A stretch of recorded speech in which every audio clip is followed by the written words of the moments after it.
Hey guys, tonight we begin with something far from grand palaces or legendary battles. This is the bizarre, slow-motion grind of life inside the Mongol Postal relay system. It may sound like a simple courier job at first, but for the riders of the 13th century, it was less about duty and more about survival at a relentless pace. Picture yourself on horseback, racing across endless grasslands with barely a moment to catch your breath. The food is dry and flavorless. The winds are either biting cold or dust-choked in hot, and your body aches from hours of jolting in the saddle. Sleep comes in snatches, only when you switch horses, and every mile feels longer than the last. Deliver the message late, and the consequences won't be a stern lecture. They'll be far worse. The yam was efficient, but it was merciless too. Before we get into it, take a second to like the video and subscribe, but only if you genuinely enjoy this kind of calming, wandering history content. And let me know in the comments where you're tuning in from and what time it is for you. It's always great seeing the mix of night owls and sleepyheads from all over the world dropping in. So dim the lights, maybe turn on a fan for that soft, steady background hum, and let your mind drift across the cold, wide steppe. Let's ease into tonight's journey, starting from the saddle of a tired Mongol courier. Picture this. You're standing alone on a wide, open plain. The horizon seems impossibly far in every direction. The grass ripples in long, slow waves under the wind. There are no buildings, no trees, and no markers of distance. It's just you, your horse, and the expectation that you'll deliver your message without fail. The silence is profound in a way that modern humans rarely experience. No hum of distant traffic, no airplane engines cutting through the sky, no electronic buzz of civilization. Just the whisper of wind through grass and the occasional snort from your mount. This emptiness, this vastness, would be your world for the next several hours, possibly days, depending on your assigned route through the greatest communication network the medieval world had ever seen. The Mongol postal system, known as the Yam, wasn't just a mail route. It was the beating heart of Mongol governance, stretching from the cold forests of Russia to the borders of China and beyond. This network was built to move orders, intelligence, and diplomatic messages with relentless speed and efficiency. And you would be one of the many relay riders entrusted with making it work. The scale of this system defied imagination. Picture a communications network that spanned over 4,000 miles from east to west, crossing deserts, mountains, forests, and steppes. It connected the Pacific shores of China to the gates of Eastern Europe, threading together dozens of conquered kingdoms, hundreds of different tribes, and millions of people who spoke countless languages. This wasn't just impressive for the 13th century. It was a logistical achievement that wouldn't be matched again until the age of railroads and telegraphs. The job description was simple, but far from easy. You'd cover distances of up to 30 miles at full speed, riding from one relay station to the next. At each stop, a fresh horse would wait for you, tied, saddled, and restless. There was no time for small talk or even proper rest. You'd barely pause long enough to swing onto the new horse and continue the journey. The goal was to keep the message moving, day and night, in all weather conditions, until it reached its destination.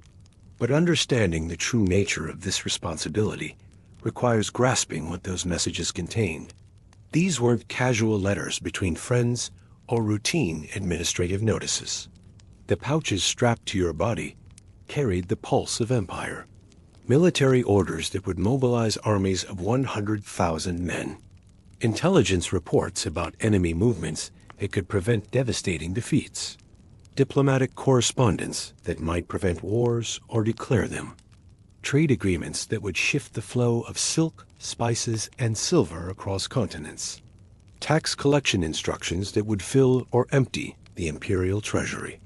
The weight of this responsibility would press down on you with every mile. You weren't just a messenger. You were a critical component in a machine that governed nearly a quarter of the world's inhabited land. The document in your pouch might contain orders to spare a city or raze it to the ground. It might carry news of succession that would determine who ruled millions of people.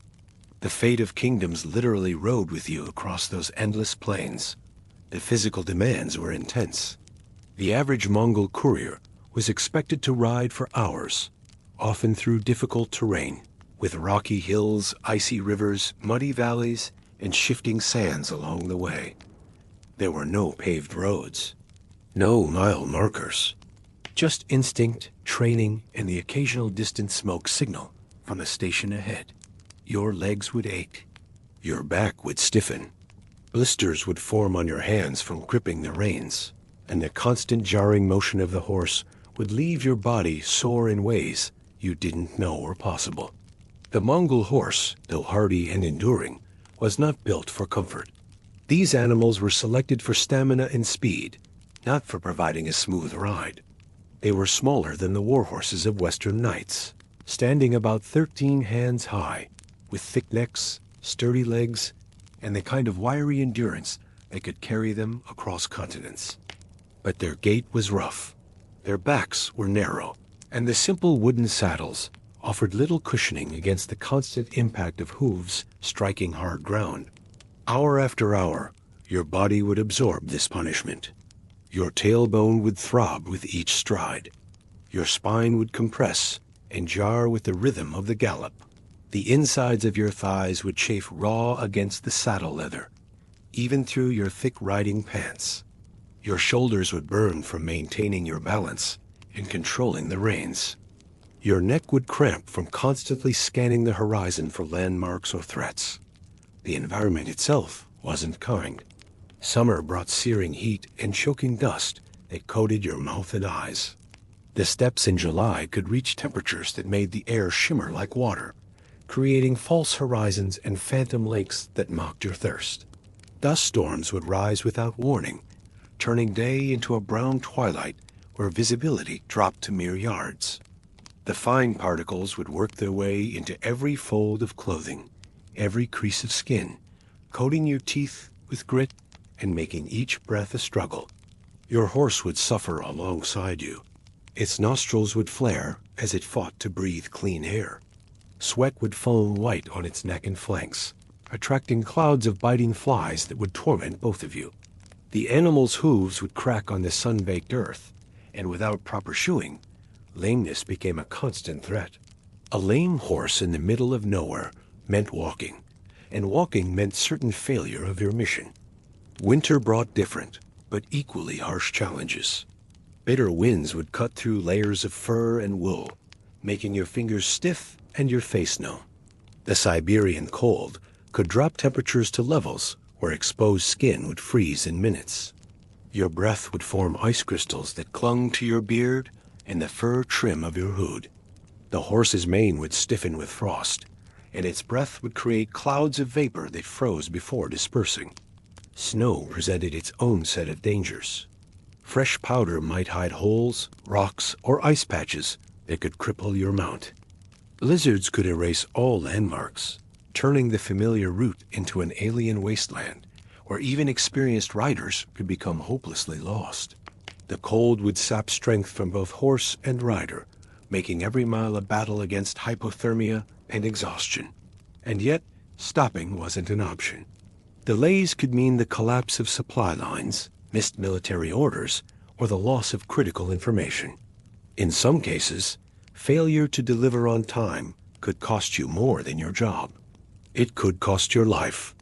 The Mongol Empire operated on a principle of absolute accountability. When Genghis Khan established the Yam system, he made it clear that failure was not tolerated. The empire's rapid expansion depended entirely on its ability to coordinate actions across vast distances. A delayed message could mean that reinforcements arrived too late to save a besieged city. A lost diplomatic pouch could mean that peace negotiations collapsed into warfare. A misdirected trade agreement could cost the empire millions in revenue. The penalties for failure were severe and public. Riders who lost messages faced execution. Those who took unauthorized detours could be flogged and stripped of their position. Even minor delays could result in demotion, loss of pay, or exile to the outer edges of the empire. The message was clear. The system was more important than any individual within it. This pressure created a culture of extreme dedication among the courier corps. Riders would continue their routes with broken bones, fever, or injuries that would have hospitalized modern people. They rode through territories plagued by bandits, across rivers swollen with floodwater, and through mountain passes blocked by avalanches. Stories exist of couriers who completed their routes despite arrow wounds, frostbite that cost them fingers or toes, and illnesses that left them barely conscious in the saddle. Food and water were also limited luxuries. At most stations, you might grab a handful of dried meat or drink a bit of fermented maize milk before riding off again. The relay stations, called jam or ortek, were strategically placed, but Spartan in their provisions. They existed to facilitate speed, not comfort.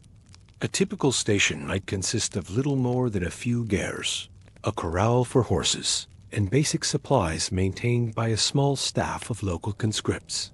The food available was designed for portability and preservation, not flavor or variety. Dried mutton, beef jerky, hard cheese, and barley cakes formed the staple diet. These foods could survive temperature extremes and wouldn't spoil during long journeys, but they were tough to chew, difficult to digest, and monotonous meal after meal. Fresh vegetables were virtually unknown on the routes. Fresh meat was a rare luxury, available only when hunters at a station had been successful or when livestock could be spared for slaughter. Water was even more precious than food. The route planners had mapped every reliable water source across the network, but these could be days apart in desert regions.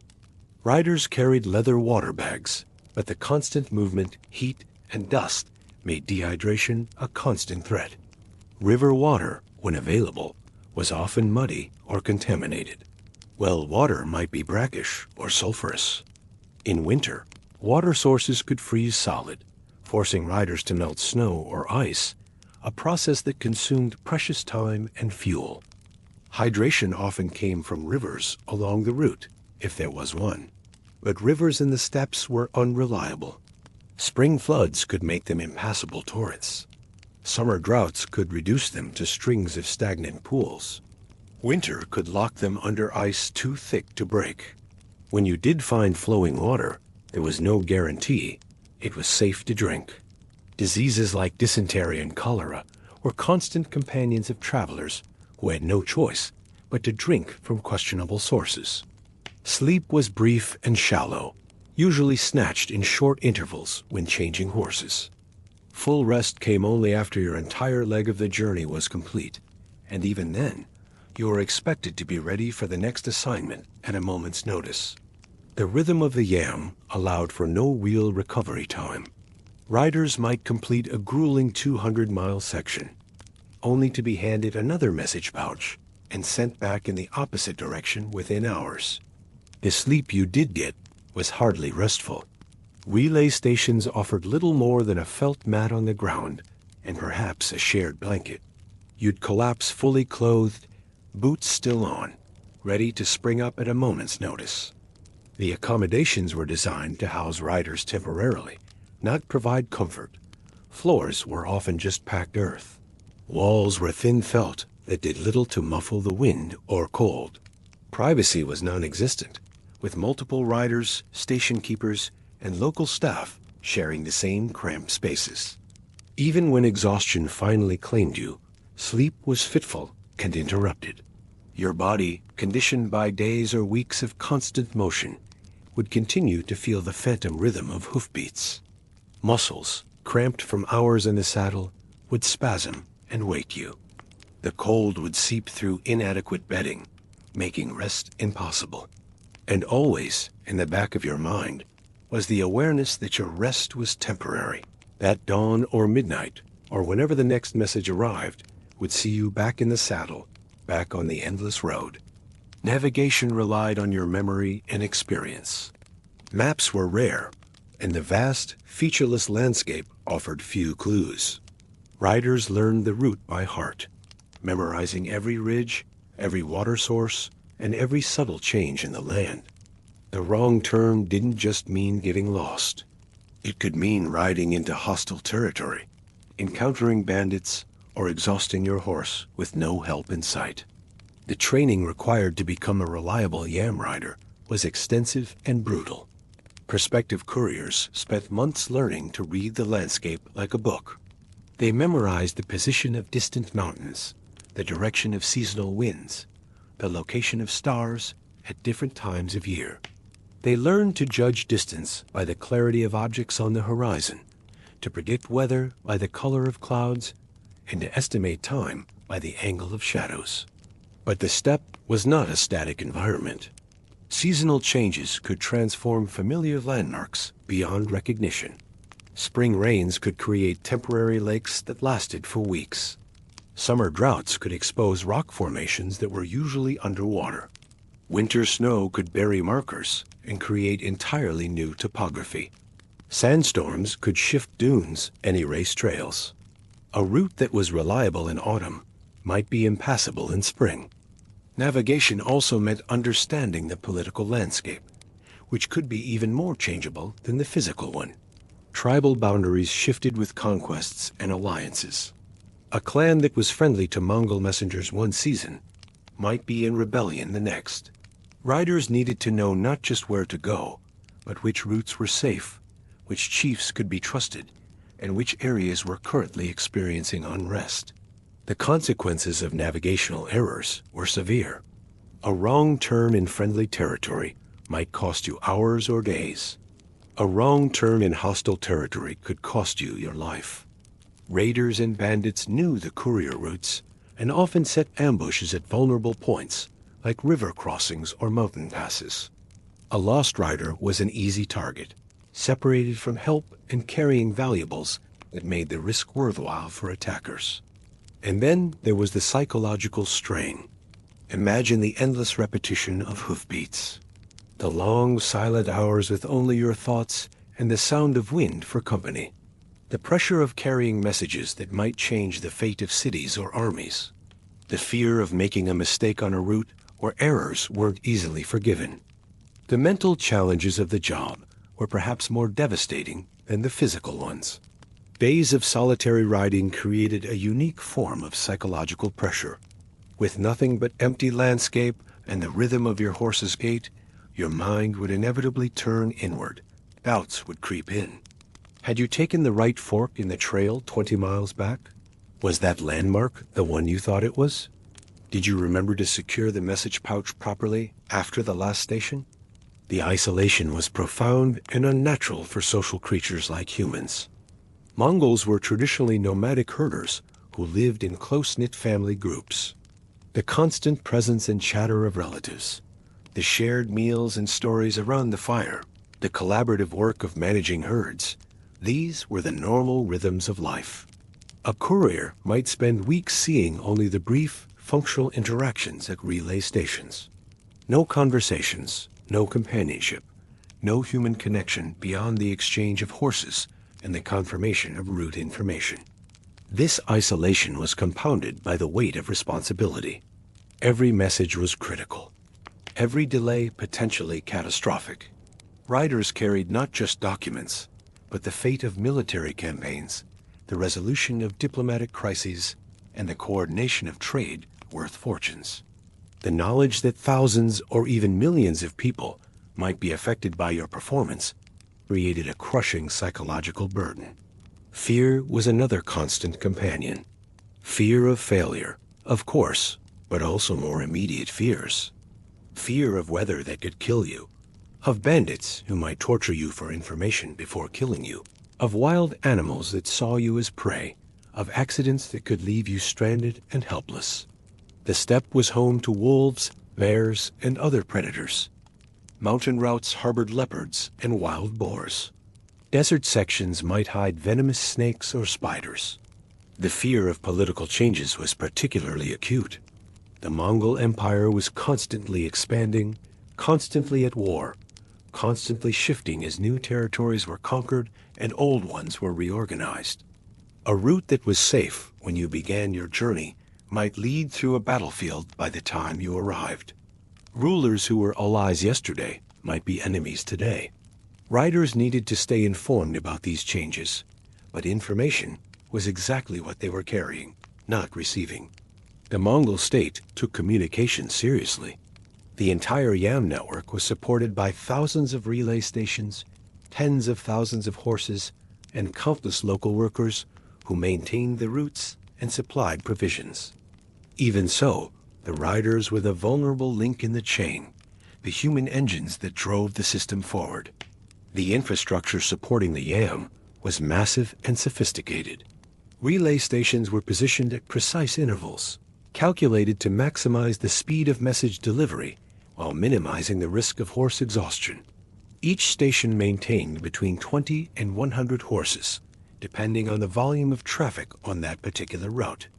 The animals were carefully selected and trained, bred for stamina rather than speed, capable of maintaining a sustainable pace over long distances. Station keepers were often local administrators who had been conscripted into service as part of their tax obligations. They were responsible for maintaining the horses, keeping supplies stocked, and ensuring that the facilities remained functional. This was no small task. Horses needed daily feeding, grooming, and medical care. Sick or lame animals had to be replaced quickly to prevent delays in the system. Feed had to be stored in sufficient quantities to survive seasonal shortages. Equipment needed constant repair and replacement. The stations themselves were positioned with military precision. Strategic considerations included not just distance and terrain, but also security and resource availability. Stations were placed near reliable water sources, but in locations that could be defended if necessary. They were positioned to take advantage of natural windbreaks and shelter while maintaining clear sight lines for approaching riders. The network was designed to be self-sustaining, with each station capable of operating independently for extended periods. Local populations were organized to support the system through a combination of taxation and labor obligations. Communities along the routes were required to provide fodder for horses, food for riders, and personnel to maintain the stations. This created a complex web of administrative relationships that extended the reach of Mongol governance deep into conquered territories. The YAM wasn't just a communication system. It was a method of political control that tied local communities directly to the Imperial administration. The economic impact of the system was enormous. Maintaining the YAM required resources on a scale that dwarfed any previous communication network. The Mongols invested heavily in horse breeding programs, establishing vast herds specifically for courier service. They developed supply chains that moved feed, equipment, and supplies across continents. They created administrative systems to track performance, manage personnel, and coordinate maintenance across thousands of miles. But the system also generated economic benefits that justified its costs. Rapid communication enabled more efficient trade, better coordination of resource extraction, and faster response to economic opportunities. Merchants could receive market information weeks ahead of their competitors. Tax collectors could respond quickly to evasion or fraud. Trade agreements could be negotiated and implemented with unprecedented speed. Many didn't last long. The combination of fatigue, injury, exposure, and sheer stress meant that turnover was high. Riders who performed well were rewarded, but those who faltered often disappeared from the records altogether. The Mongol Empire didn't have much patience for weak links in its logistical machine. The career trajectory of a typical YAM rider was brutal and short. Most recruits were young men in their teens or early 20s, selected for their horsemanship, physical condition, and loyalty to the empire. They underwent intensive training that prepared them for the technical aspects of the job, but could never fully prepare them for its psychological and physical demands. The attrition rate was staggering. Historical records suggest that fewer than half of new recruits lasted more than 2 years in active service. Injuries were the leading cause of departure from the corps. Broken bones from falls, Internal injuries from the constant jarring motion, joint problems from years in the saddle, and chronic pain from accumulated minor traumas took their toll. Many riders developed arthritis before age 30. Back injuries were so common, they were considered an occupational hazard rather than unusual events. Disease was another major factor. The constant exposure to weather, the poor diet, the chronic fatigue, and the stress weakened immune systems and made riders vulnerable to every illness they encountered. Pneumonia, dysentery, fever, and various infections claimed many who had survived the physical demands of the job. Medical care at relay stations was minimal, consisting mainly of traditional remedies and basic first aid. Serious injuries or illnesses meant the end of a riding career and often death. The psychological casualties were less documented but equally real. The isolation, stress, and fear took their toll on mental health. Some riders developed what we might now recognize as anxiety disorders or depression. Others turned to alcohol or other substances to cope with the demands of the job. Some simply disappeared, abandoning their posts and vanishing into the vast territories they once served. For those who survived and excelled, the rewards could be substantial. Experienced riders who proved their reliability might be promoted to supervisory positions, overseeing sections of the network or training new recruits. Some transitioned into administrative roles within the broader imperial bureaucracy. The most capable might even become personal messengers for high-ranking officials, a position that carried significant prestige and better treatment. But even successful riders rarely continued active courier service past their 30s.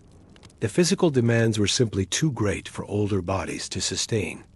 Most veterans found other employment within the imperial system, using their knowledge of the routes and the network to become administrators, trainers, or consultants. Some returned to their home communities as local officials, carrying with them an intimate understanding of how the empire functioned at its most basic level. The human cost of the system was recognized even at the time.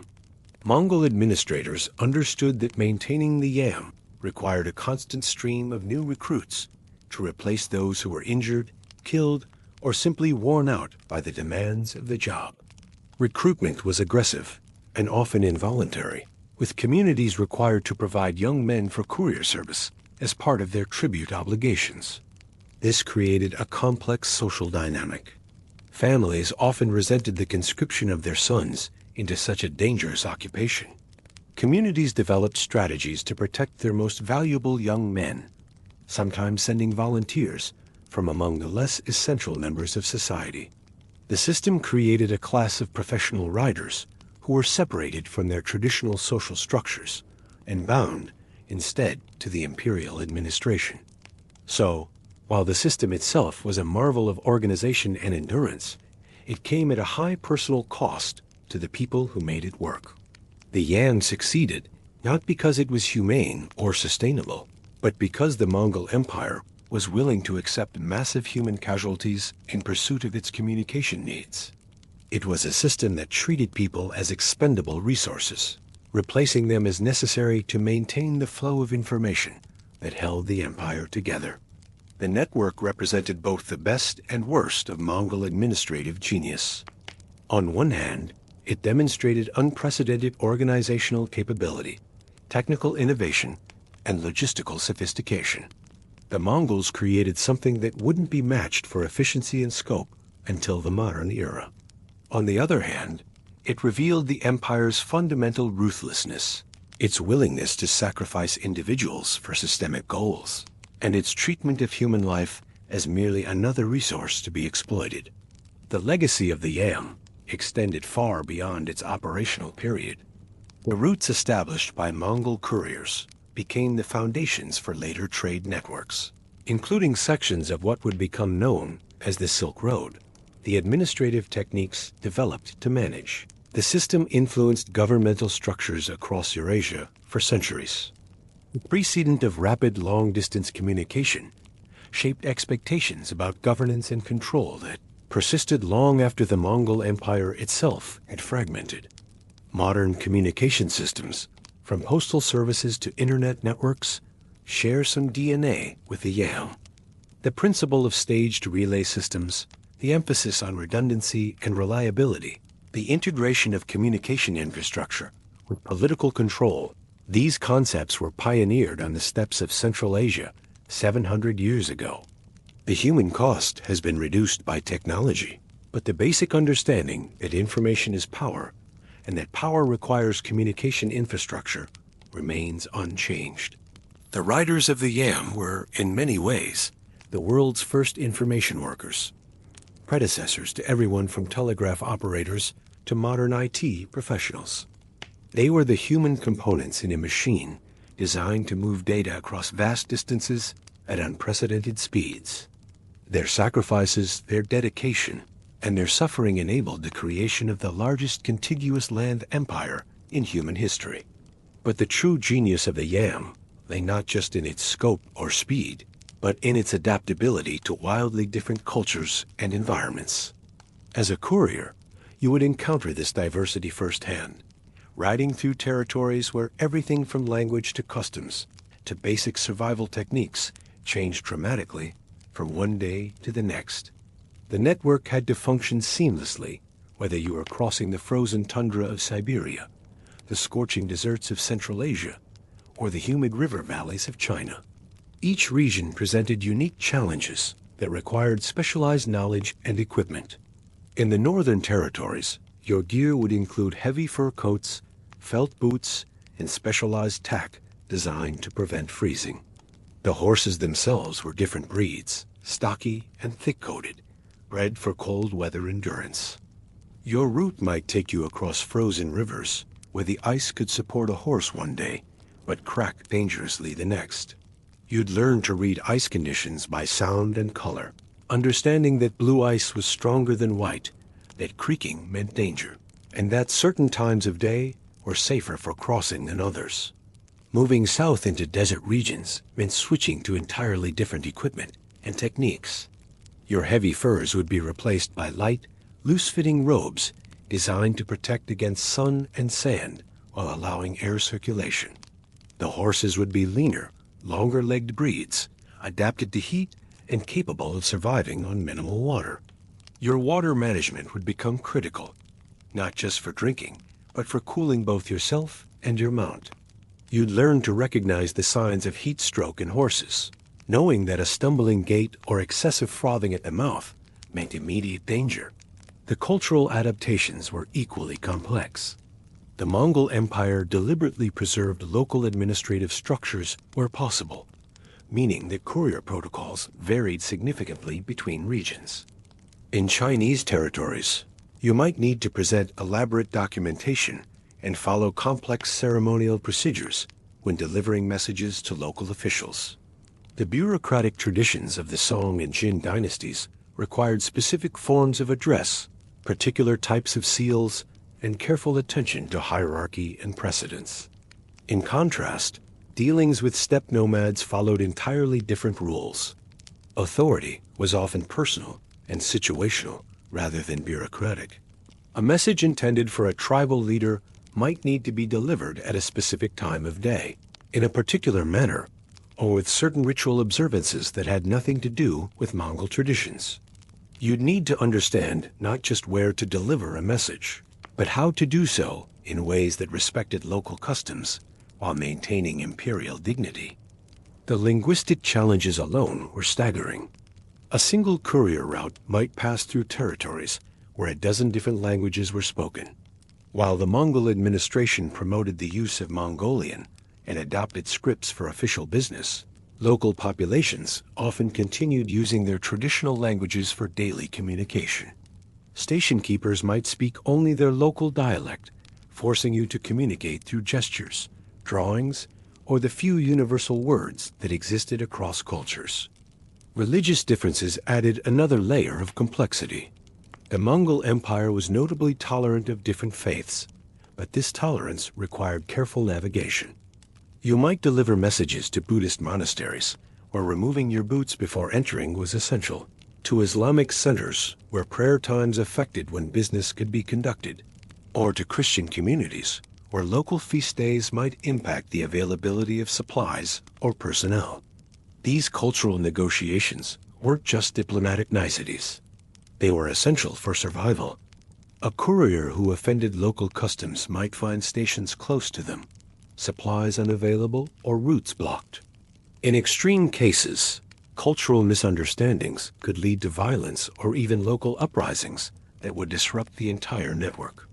The Mongol administration was sophisticated enough to understand that their communication system depended on local cooperation, which meant that riders needed to be cultural ambassadors as much as message carriers. The seasonal nature of many territories added temporal complexity to these challenges. Routes that were passable in summer might be completely blocked in winter. Conversely, some paths were only usable during cold months when frozen rivers and lakes provided solid surfaces for travel. This meant that the network operated on multiple seasonal schedules, with different routes activated or deactivated based on weather conditions. Spring presented particular challenges as winter routes became unusable before summer alternatives were fully passable. The thaw period could last for weeks, during which normal communication was severely disrupted. Riders might find themselves waiting for days at stations for conditions to improve, or they might be forced to take dangerous detours through marginal terrain. The pressure to maintain communication schedules during these transition periods was intense, leading to some of the highest casualty rates among courier personnel. The economic implications of these seasonal disruptions were enormous. Trade agreements timed to seasonal markets could be worthless if delayed by weather. Military campaigns dependent on specific timing could fail if coordination messages were delayed by impassable routes. The Mongol administration developed sophisticated contingency planning to manage these disruptions, including duplicate routes, emergency supply caches, and alternative communication methods like signal fires or messenger birds. But even the best planning couldn't eliminate the risks. As a rider, you would inevitably face situations where following orders meant risking your life, where the success of your mission required pushing beyond the limits of safety or sanity. The annals of the Yam are filled with accounts of riders who completed their missions despite impossible odds, who delivered messages after surviving blizzards, attacks, or equipment failures that should have been fatal. These stories became part of the courier culture, examples held up to inspire and intimidate new recruits. There was the rider who completed a 400-mile route with a broken leg, lashing himself to his saddle to prevent falling unconscious. Another who delivered crucial military intelligence, despite being shot through the shoulder by bandits, arriving at his destination, more dead than alive, but with the message intact. A third who navigated through a 3-day blizzard by following the scent of wood smoke from relay stations, arriving blind from snow glare, but successful in his mission. These weren't isolated incidents, but part of a systematic culture that valued mission success above personal survival. The Mongol military tradition emphasized loyalty and duty to the point of death, and this ethos was fully embedded in the courier service. Riders were trained to see themselves as expendable components in a larger machine, honor-bound to complete their missions regardless of personal cost. The psychological conditioning required to maintain this level of dedication was intense and sophisticated. New recruits underwent not just physical training, but ideological indoctrination that emphasized their role in maintaining the empire. They were taught that their individual sacrifices enabled the prosperity and security of millions of people across Eurasia. A failure of a single rider could cascade into military defeats, economic disasters, or political chaos that might cost countless lives. This conditioning was reinforced through a combination of rewards and punishments that created powerful incentives for success. Riders who completed difficult missions received not just material rewards, but social recognition that elevated their status within their communities. They were celebrated in songs and stories. Their families received honors and privileges, and they gained access to opportunities for advancement within the imperial system. Conversely, Failure was not just professionally punishing, but socially devastating. A rider who lost a message or abandoned his route would be not just executed, but erased from official records, his family stripped of honors, and his name forbidden from being spoken. This social death was often considered worse than physical execution, creating powerful psychological pressure to succeed regardless of circumstances.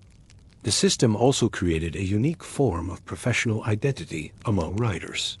Cut off from their traditional tribal or family structures, spending most of their time in solitary travel, courier personnel developed strong bonds with their fellow riders and station personnel.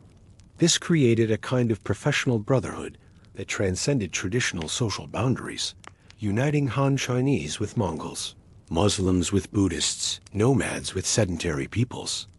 This brotherhood provided crucial psychological support for the isolation and stress of courier work.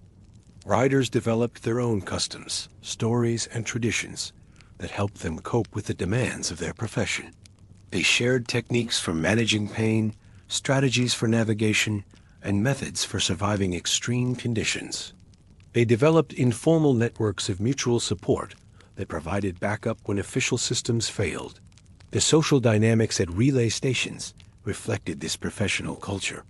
Despite the emphasis on speed and efficiency, stations served as crucial social hubs where riders could connect with others who understood their experiences.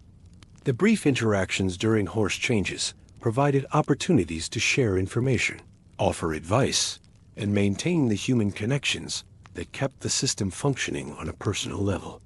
These social networks also served as informal intelligence gathering systems. Riders naturally collected information about conditions along their routes, political developments in various regions, and changes in local circumstances that might affect future missions. This information was shared through the station network, creating a supplementary intelligence system that complemented official reporting channels.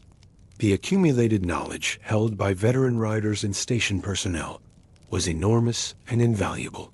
They understood not just the formal routes and procedures, but the subtle variations that could mean the difference between success and failure.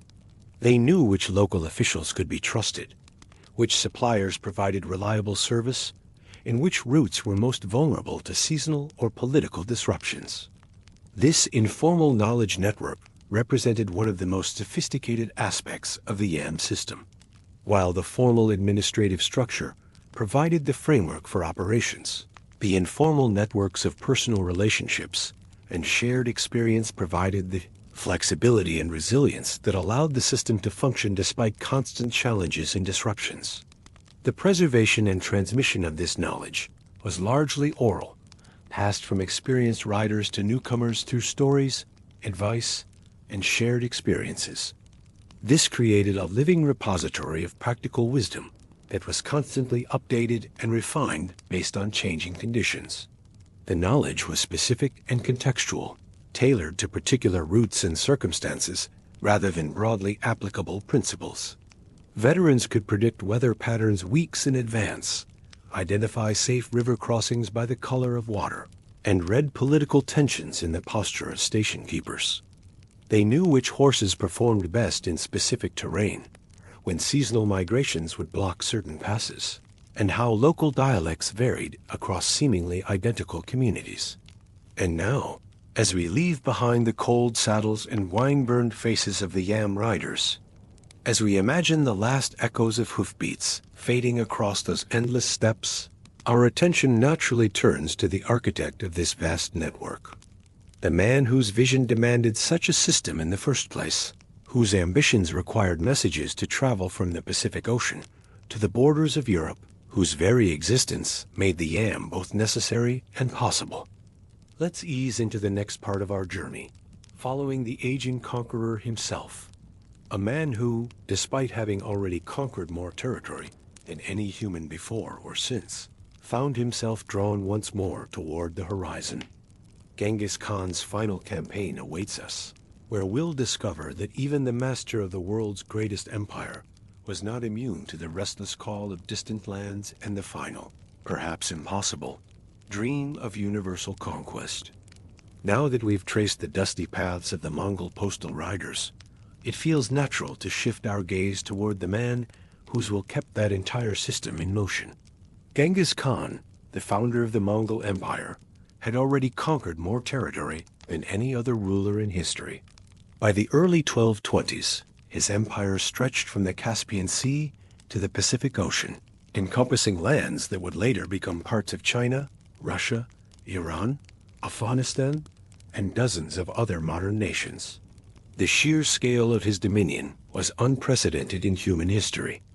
Yet, even as age began to weigh on his body, Genghis Khan remained restless, driven by a relentless desire for control, order, and expansion that seemed to burn within him like an unquenchable flame. The empire he had forged was not merely a collection of conquered territories held together by fear and brute force.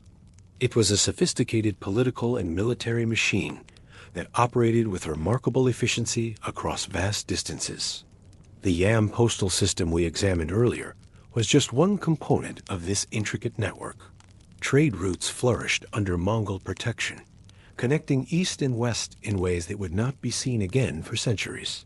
Religious tolerance was practiced throughout the empire, allowing conquered peoples to maintain their faiths while contributing to the greater Mongol cause. Legal codes were established, diplomatic relations maintained, and administrative systems put in place that would outlast the Khan himself by generations. But for all these achievements, Genghis Khan was not a man who could rest on his laurels. The nomadic spirit that had driven him from the steppes of Mongolia to the gates of Beijing had never left him. Even in his 60s, he continued to see the world as a vast puzzle to be solved through conquest and control. Every unconquered territory represented a challenge to his authority, every defiant ruler a personal affront that demanded response. This mindset, which had served him so well in his younger years, would ultimately drive him to undertake one final, fateful campaign. By the time of his final campaign, Genghis Khan was in his mid-60s, a remarkable age for someone who had spent most of his life on horseback and in the field. In an era when most people were fortunate to live past 40, and when the rigors of military life typically claimed leaders well before their 50th birthday, the Khan's longevity was itself a testament to his extraordinary constitution and iron will. His face, once lean and sharp like a blade honed by years of hardship, had taken on the weathered, lined appearance of someone who had spent decades exposed to sun, wind, and cold. Deep creases mapped the corners of his eyes, carved there by years of squinting across endless steppes and desert horizons. His beard, once dark as a raven's wing, was now streaked with gray and white, giving him an almost patriarchal appearance that commanded respect even from those who had never witnessed his military prowess. Old injuries, collected from years of battle, likely ached more with each passing season. A sword cut to his left shoulder from a skirmish in his youth had never fully healed, leaving him with a slight stiffness that became more pronounced in cold weather. Arrow wounds from various encounters had left their marks, creating a map of scars across his body that told the story of his rise to power. His hands, once smooth and quick, now bore the calluses and marks of decades spent gripping reins and weapons. The constant riding had taken its toll on his back and hips, forcing him to adjust his posture in the saddle in ways that would have been unthinkable in his younger days. Yet despite these physical limitations, the fire in his eyes remained undiminished. When he spoke, his voice still carried the authority that had once unified the scattered Mongol tribes and commanded the loyalty of millions. His mind remained sharp, capable of processing complex military strategies and political calculations with the same clarity that had made him the most successful conqueror in human history. The physical shell might be aging, but the spirit within remained as fierce and determined as ever. He still planned campaigns with meticulous attention to detail, still issued orders with the expectation of immediate and absolute obedience, and still rode at the head of his armies, inspiring his troops through his mere presence. The target of this last campaign was the Western Xia dynasty, a kingdom located in what is now northwestern China, encompassing parts of modern-day Gansu, Ningxia, and Inner Mongolia. The Western Xiao, also known as the Tangut Empire, was far from being a minor regional power. They controlled crucial trade routes between China and Central Asia, commanded significant military resources, and had developed a sophisticated administrative system that rivaled that of their larger neighbors. Their capital, Zhongxing, was a thriving metropolis, protected by massive walls and defended by experienced soldiers who had successfully repelled numerous invasions over the centuries. The Western Xiao had been troublesome vassals for years. Their relationship with the Mongols, characterized by periods of submission, followed by rebellion and defiance. They had initially submitted to Mongol authority in 1209, agreeing to pay tribute and provide military support when requested. However, their compliance had been sporadic at best. They had occasionally refused to send troops when summoned, claiming their forces were needed to defend against other threats. More significantly, they had failed to provide the expected tribute payments, keeping resources that the Khan considered rightfully his. Their defiance during Genghis Khan's earlier campaigns in Central Asia, particularly their refusal to provide military support during the conquest of Khwarezmia, was seen as an insult that cut to the very heart of Mongol authority. This was not merely a matter of unpaid taxes or military obligations. In the carefully constructed hierarchy of the Mongol Empire, vassalage was a sacred bond that carried with it both privileges and responsibilities. Vassal states were expected to contribute to the empire's military campaigns, provide tribute as a sign of submission, and demonstrate unwavering loyalty to the Khan. In return, they received protection from external threats, access to Mongol trade networks, and the right to maintain their internal governance structures. The Western Asia's repeated violations of these agreements represented a fundamental challenge to the entire system that Genghis Khan had worked so hard to establish. The aging ruler would not allow such defiance to stand. To do so would be to invite similar rebellions throughout the empire, potentially unraveling decades of careful diplomatic and military work. Every Khan, prince, and local leader would be watching to see how Genghis Khan responded to this challenge. A weak response would be interpreted as a sign of declining power, potentially encouraging others to test the limits of Mongol authority. A decisive response, on the other hand, would send a clear message that the empire remained strong and that defiance would not be tolerated, regardless of the Khan's advancing years. Preparing for this final confrontation, Genghis Khan gathered tens of thousands of soldiers, including cavalry units that had served him faithfully for decades. These were not raw recruits or recently conquered auxiliaries, but seasoned veterans who had participated in campaigns across Central Asia, China, and the Middle East. Many had been with him since the early days of his rise to power, when he was still unifying the Mongol tribes. They had fought beside him at Khalkha River, where he first demonstrated his military genius. They had charged with him across the steppes during the conquest of the Tatars, Merkits, and Naimans. They had scaled the walls of Zhongdu, crossed the deserts of Khwarezmia, and pursued fleeing enemies across thousands of miles of hostile territory. These warriors represented the very best of Mongol military tradition.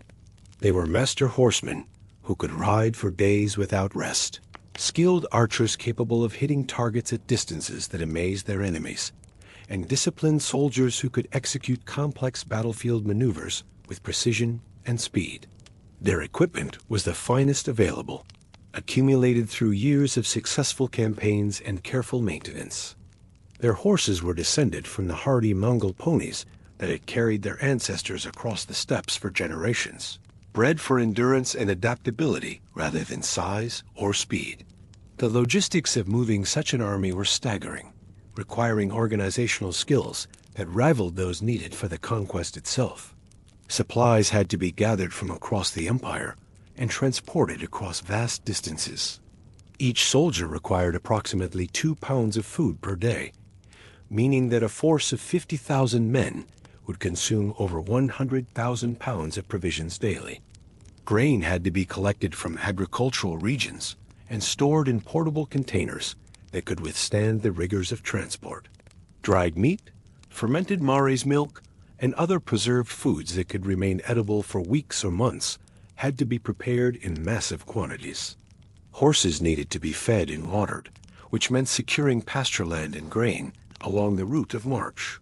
Each Mongol warrior typically traveled with 3 to 5 horses, allowing them to change mounts regularly and maintain their mobility advantage. This meant that the total number of animals accompanying the army could easily exceed 200,000, each requiring daily food and water.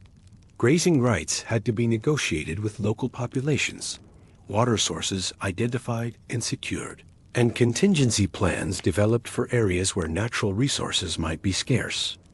Blacksmiths worked day and night to repair weapons and armor, their forges glowing like stars in the pre-dawn darkness. The constant use of bows, arrows, swords, and spears inevitably led to wear and damage that required immediate attention. Bowstrings snapped, arrow points became dull, sword blades developed nicks and cracks. Armor pieces loosened, helmets dented, and shields splintered. The blacksmiths had to carry portable forges, anvils, and raw materials, setting up temporary workshops wherever the army made camp. The rhythmic hammering of metal on metal became a constant background sound during the preparation phase, a percussion accompaniment to the larger symphony of military preparation. Medical supplies, limited as they were by medieval standards, were packed for the inevitable wounds and illnesses that would follow.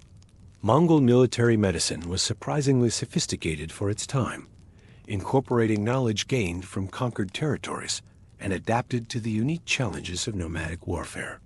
Physicians trained in Chinese, Persian, and Arabic medical traditions traveled with the army, bringing with them stores of herbs, bandages, surgical instruments, and other medical necessities.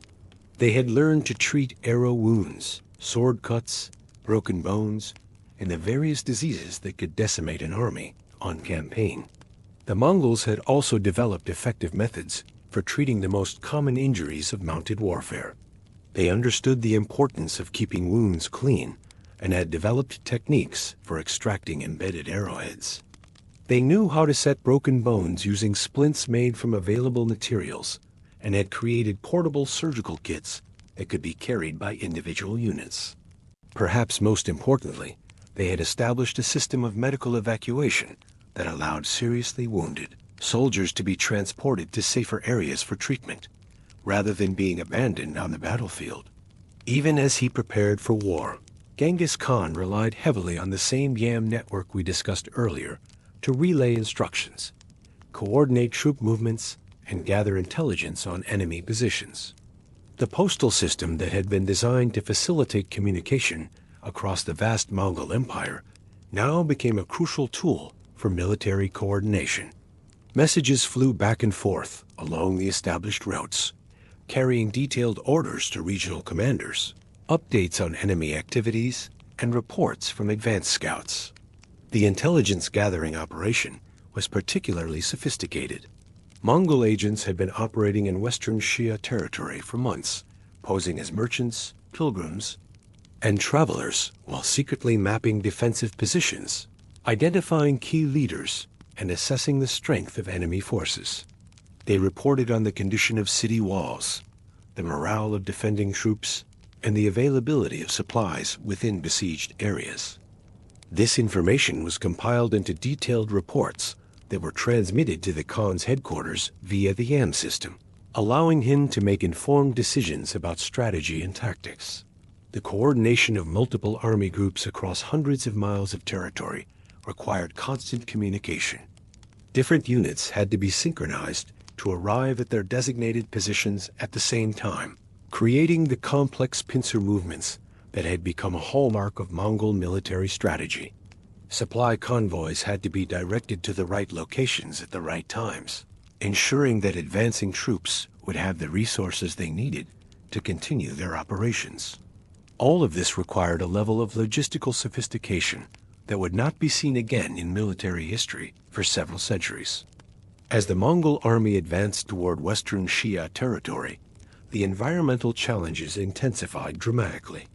Much of the land between the Mongol staging areas and their target was arid and mountainous, characterized by extreme temperatures, scarce water sources, and terrain that tested both man and beast. The army had to cross vast stretches of the Gobi Desert, where temperatures could soar to unbearable levels during the day and plummet to near freezing at night. Sandstorms could arise without warning, reducing visibility to mere feet and filling the air with choking dust that made breathing difficult. Water was scarce in many regions, forcing the army to plan its movements carefully around known oases and seasonal water sources. Advanced scouts had to identify and secure these vital resources, sometimes fighting skirmishes with local populations, who were understandably reluctant to allow a massive army to deplete their water supplies. The Mongols had learned to carry water in specially designed containers made from animal stomachs and hides, but these could only provide limited supplies for short periods. The army's movements were therefore dictated as much by the availability of water as by strategic considerations. The mountainous terrain presented additional challenges. Narrow passes could be easily defended by small forces, forcing the Mongols to develop tactics for dealing with these natural choke points.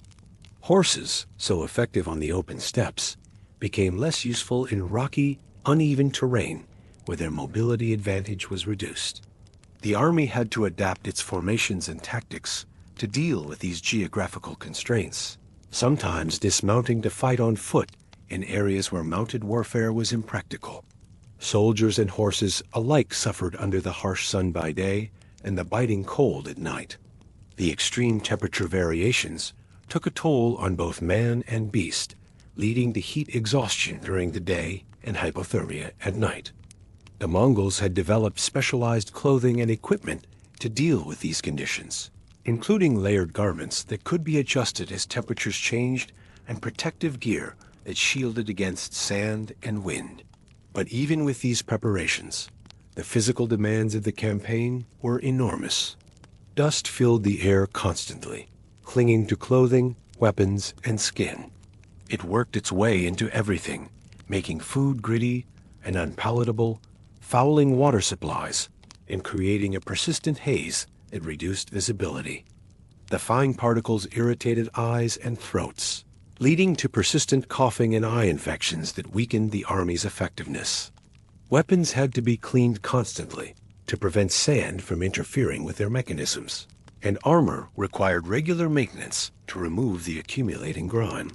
Supplies stretched thin as the army pressed forward, despite the careful planning that had preceded the campaign.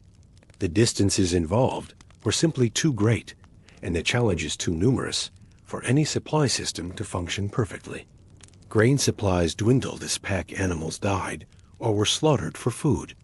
Water rationing became necessary as the army moved between distant oases. Medical supplies were depleted treating injuries and illnesses caused by the harsh conditions. Yet the Khan, known for his endurance and discipline, maintained the advance, driving his forces forward through sheer force of will. The psychological impact of these hardships on the army cannot be understated. These were experienced soldiers who had endured difficult campaigns before, but the combination of environmental challenges, extended supply lines, and the advanced age of their leader created a unique set of pressures. Morale remained high due to the respect and loyalty that Genghis Khan commanded, but there were undoubtedly moments of doubt and concern among the ranks. The soldiers could see that their leader was aging, and they wondered what would happen to the empire if something were to happen to him during this campaign. There are few detailed records of Genghis Khan's health during this campaign, but later chronicles suggest that he was already showing signs of physical decline that went beyond the normal effects of aging. Some historians believe he suffered a fall from his horse during the early stages of the campaign, resulting in internal injuries that lingered and worsened through the final weeks. The fall, if it occurred, would have been particularly dangerous for a man of his age. potentially causing damage to organs or bones that might have been easily treated in a younger person. The exact circumstances of this potential accident remain unclear, shrouded in the secrecy that surrounded all aspects of the Khan's personal condition. Some accounts suggest that it happened during a hunting expedition when his horse was startled by a wild animal and threw him to the ground. Others indicate that it might have occurred during a military engagement when enemy action caused his mount to stumble or fall. Still others suggest that it was simply the result of age and fatigue, with the Khan losing his balance during what should have been a routine ride. Regardless of the specific cause, the effects were apparently significant. Witnesses reported that the Khan seemed to move more slowly after the incident, that he required assistance mounting and dismounting his horse, and that he appeared to be in constant pain. His appetite decreased, his sleep became fitful, and his legendary stamina seemed to ebb away day by day. Yet he continued to lead the army forward, refusing to show weakness or allow his condition to interfere with the campaign's objectives. Others among the chroniclers speculate that illness may have weakened him, possibly exacerbated by the harsh conditions of the campaign. The extreme temperatures, poor sanitation, and limited medical resources of a moving army created ideal conditions for disease to spread. Dysentery, typhoid, and other illnesses that were common in military camps could be particularly dangerous for older individuals. Constant stress of command, combined with the physical demands of the campaign, may have compromised his immune system and left him vulnerable to infections that his body might have fought off in earlier years. The possibility of poisoning has also been raised by some historians, though this theory is generally considered less likely. The Mongol court was certainly a place where political intrigue and assassination attempts were not unknown, but the tight security surrounding the Khan and the loyalty of his personal guard made such an attempt extremely difficult to execute. Moreover, the symptoms described in the chronicles seem more consistent with injury or illness than with deliberate poisoning. Regardless of the exact cause, the reality remained that the leader who had crossed deserts, climbed mountains, and commanded victories across continents was beginning to feel the weight of his years. His subordinates, many of whom had served him for decades, began to notice subtle changes in his behavior and appearance. He spent more time in his tent, delegating responsibilities that he had previously insisted on handling personally. His famous memory for detail seemed to falter occasionally, requiring him to rely more heavily on his advisors and secretaries. Most significantly, he began to speak more frequently about his legacy and the future of the empire, topics that had rarely concerned him in his younger years. The psychological impact of these changes on the Khan himself must have been profound. For a man who had built his identity around physical prowess and military leadership, the acknowledgement of physical limitations would have been deeply troubling. He had spent his entire adult life as the supreme commander, the final arbiter of all decisions, the one person upon whom the entire empire depended. The gradual erosion of his physical capabilities forced him to confront his own mortality in a way that he had never had to do before. Yet rather than allowing these concerns to paralyze him, Genghis Khan seemed to find in them a new source of determination. If this was to be his final campaign, he would ensure that it was conducted with the same precision and effectiveness that had characterized all his previous military endeavors. He became even more demanding in his expectations, more detailed in his planning, and more ruthless in his prosecution of the war. It was as if he was trying to compress a lifetime of military experience into this single final effort. Still, the campaign pressed on with the inexorable momentum that had always characterized Mongol military operations. The army's advance continued despite the hardships, driven by the Khan's unwavering will and the professionalism of his veteran soldiers. The Mongol army laid siege to western Shui cities, surrounding them with troops in the classic pattern that had been perfected over decades of warfare. They cut off supplies, preventing food, water, and reinforcements from reaching the defenders. They applied the time-tested Mongol strategy of patient, grinding pressure, slowly tightening the noose around their enemies, while maintaining their own flexibility and mobility. The siege tactics employed by the Mongols were remarkably sophisticated, incorporating lessons learned from their campaigns in China, Central Asia, and the Middle East.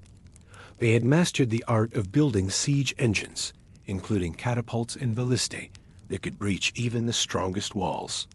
They understood the importance of undermining enemy morale through psychological warfare, using everything from propaganda to displays of overwhelming force to convince defenders that resistance was futile.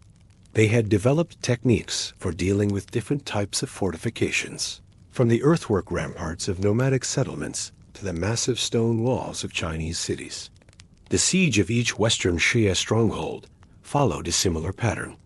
The Mongol forces would first surround the city completely, establishing camps at strategic positions that allowed them to control all approaches. Engineers would begin construction of siege engines, while cavalry units patrolled the surrounding area to prevent any attempt at relief or escape. Negotiations would be opened with the defenders, offering terms for surrender that became less generous as time passed. If the city refused to surrender, the assault would begin in earnest. Walls were breached through a combination of siege engines, undermining, and direct assault. The Mongols had learned to use captured prisoners as human shields during these attacks, a tactic that was both militarily effective and psychologically devastating. They would also employ specialists in siege warfare, including engineers who understood the construction of defensive walls and could identify weak points for attack. The assault itself was typically conducted with overwhelming force, designed to shatter enemy resistance quickly and minimize Mongol casualties. Defenders were overwhelmed not just by the superior numbers and equipment of the attacking force, but by the psychological pressure of facing an enemy with a reputation for ruthlessness and efficiency. The Mongols had cultivated a deliberate policy of terror, allowing word of their brutal treatment of those who resisted to spread ahead of their advancing armies. Cities that surrendered quickly were often treated with relative mercy, while those that forced the Mongols to conduct lengthy sieges faced complete destruction. This policy had the effect of encouraging surrender and reducing the time and resources needed to complete each conquest. By late summer, the resistance began to falter as the cumulative effects of the campaign took their toll.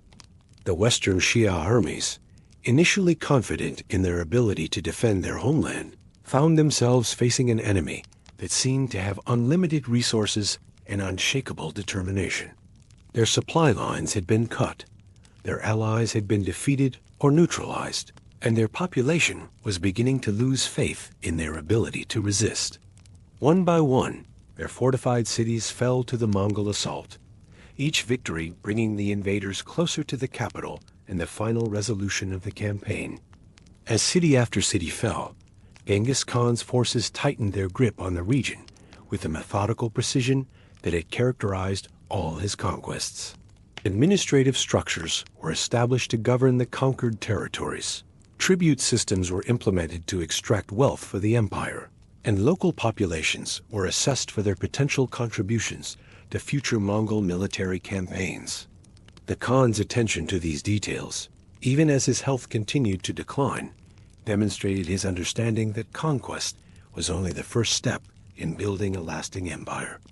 The final assault on the Western Xia capital was planned with the same careful attention to detail that had marked the entire campaign. Intelligence reports provided detailed information about the city's defenses, the morale of its garrison, and the loyalty of its population. Siege engines were positioned to attack the weakest points in the walls, while cavalry units were deployed to prevent any attempt at escape or relief. The assault, when it came, was swift and decisive, overwhelming the defenders before they could mount an effective resistance. It was during this campaign, somewhere in the summer of 1227, that Genghis Khan's life came to an end. The exact circumstances remain unclear, lost to the fog of history and the carefully guarded secrecy that surrounded all aspects of the Khan's personal life. The Mongol tradition of maintaining strict security around their leaders, meant that few individuals had access to reliable information about his condition, and those who did were bound by oaths of loyalty that prevented them from sharing what they knew. Some sources suggest complications from the earlier riding injury, with internal bleeding or organ damage finally proving fatal after weeks or months of gradual deterioration. The physical demands of the campaign, combined with the stress of command and harsh environmental conditions, may have prevented his body from healing properly. What might have been a survivable injury in a younger man, or in someone with access to better medical care, became a death sentence for the aging conqueror. Others mention illness, possibly worsened by the harsh conditions of the campaign and the limited medical resources available to a moving army. Dysentery, typhoid, or other diseases common in military camps could have been particularly dangerous for someone whose health was already compromised. The constant exposure to dust, extreme temperatures, and poor sanitation would have weakened his immune system and made him vulnerable to infections that his body might have fought off in better circumstances. A few later legends, though less likely to be historically accurate, speak of assassination or supernatural causes. Some accounts suggest that he was killed by a Tangut princess who had been taken captive and brought to his tent, where she managed to inflict a fatal wound before being killed herself. Others propose that he was struck down by divine retribution for his many conquests and the suffering they had caused. These stories, while dramatic, are generally considered to be more folklore than fact, created by later storytellers to add mystery and drama to the Khan's death. The truth is likely far more mundane than these romantic tales suggest. Genghis Khan was an aging man who had spent his entire life in physically demanding circumstances, fighting wars, traveling vast distances, and bearing the enormous stress of ruling the largest empire in human history. His death, when it came, was probably the result of a combination of factors, including injury, illness, exhaustion, and the simple fact that even the greatest conquerors are not immune to the passage of time. What remains certain is that Genghis Khan's death was not publicly announced until after the final defeat of the Western Shaya, a decision that demonstrated the political sophistication of his generals and their understanding of the psychological dimensions of warfare. His military commanders, seasoned veterans who had served him for decades, understood that knowledge of the Khan's death could have catastrophic consequences for the campaign and the empire as a whole. Enemy forces might be emboldened to launch counterattacks if they believed the Mongol army was leaderless. Allied forces might abandon their positions if they thought the political situation had become unstable. Most importantly, the Mongol troops themselves might lose the will to fight if they believed their invincible leader was gone. The generals kept the news hidden through a combination of secrecy, misdirection, and careful management of information. The Khan's tent continued to be guarded as if he were still alive, with the same protocols and restrictions that had always been in place. Orders continued to be issued in his name, maintained the fiction that he was still in active command of the army. His personal standard continued to fly over the camp, and his horse was still saddled each morning, as if he were preparing to ride out with his troops. This deception required the cooperation of dozens of individuals who were in on the secret, from the Khan's personal bodyguards to his closest advisors. The fact that they were able to maintain the charade for weeks, or even months, speaks to the extraordinary loyalty and discipline that Genghis Khan had inspired in his followers. These men were willing to risk their own lives and reputations to protect the larger mission, even after the death of the leader who had commanded their devotion. The army completed its conquest of the Western Shui, securing victory even as its leader's body was carried away for burial in a location that would remain secret for centuries to come.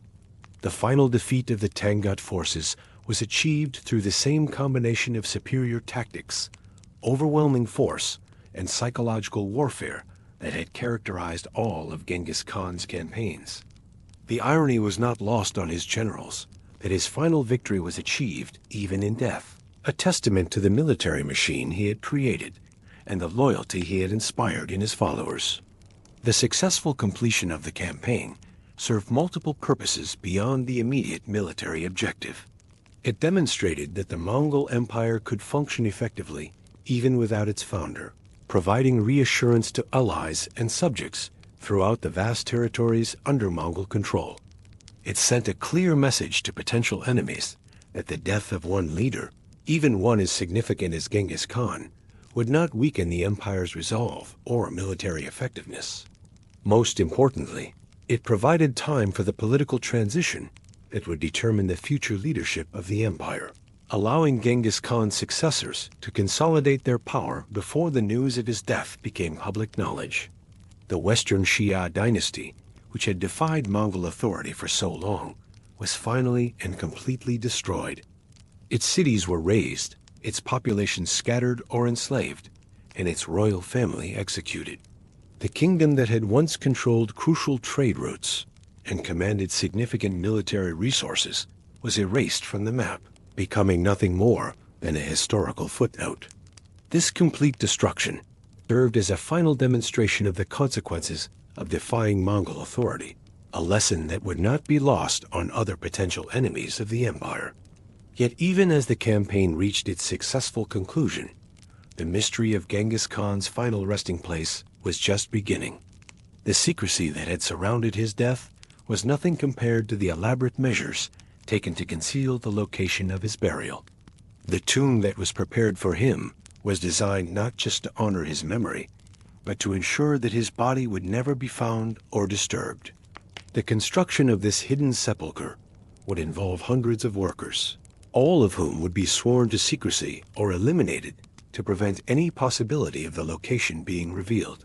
The logistics of moving and burying the Khan's body while maintaining the fiction of his continued leadership required extraordinary planning and coordination.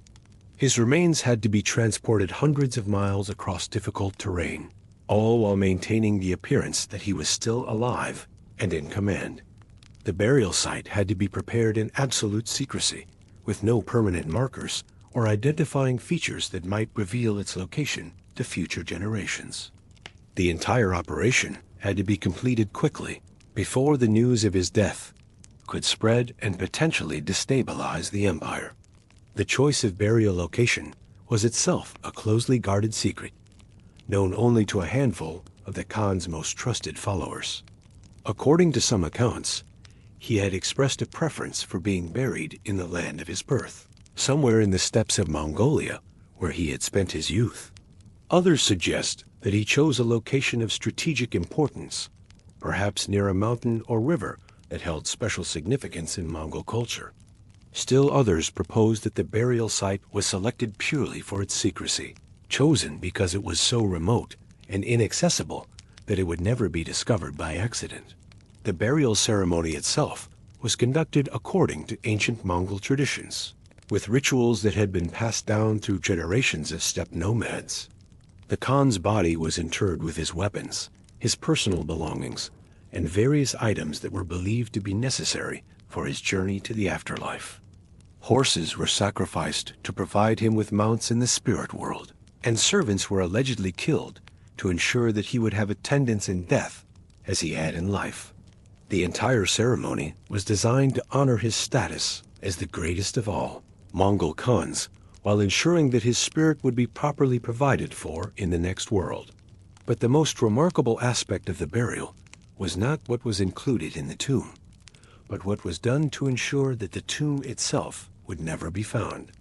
According to various accounts, the burial site was carefully camouflaged to blend in with the surrounding landscape. Trees were planted over the grave, rivers were diverted to flow over it, or the entire area was made to look like undisturbed natural terrain. The workers who participated in the burial were reportedly killed to prevent them from revealing the location, and even the soldiers who escorted the burial party were eliminated to maintain the secret. The tomb of Genghis Khan represents one of archaeology's greatest mysteries, a puzzle that has tantalized researchers, treasure hunters, and historians for nearly 8 centuries.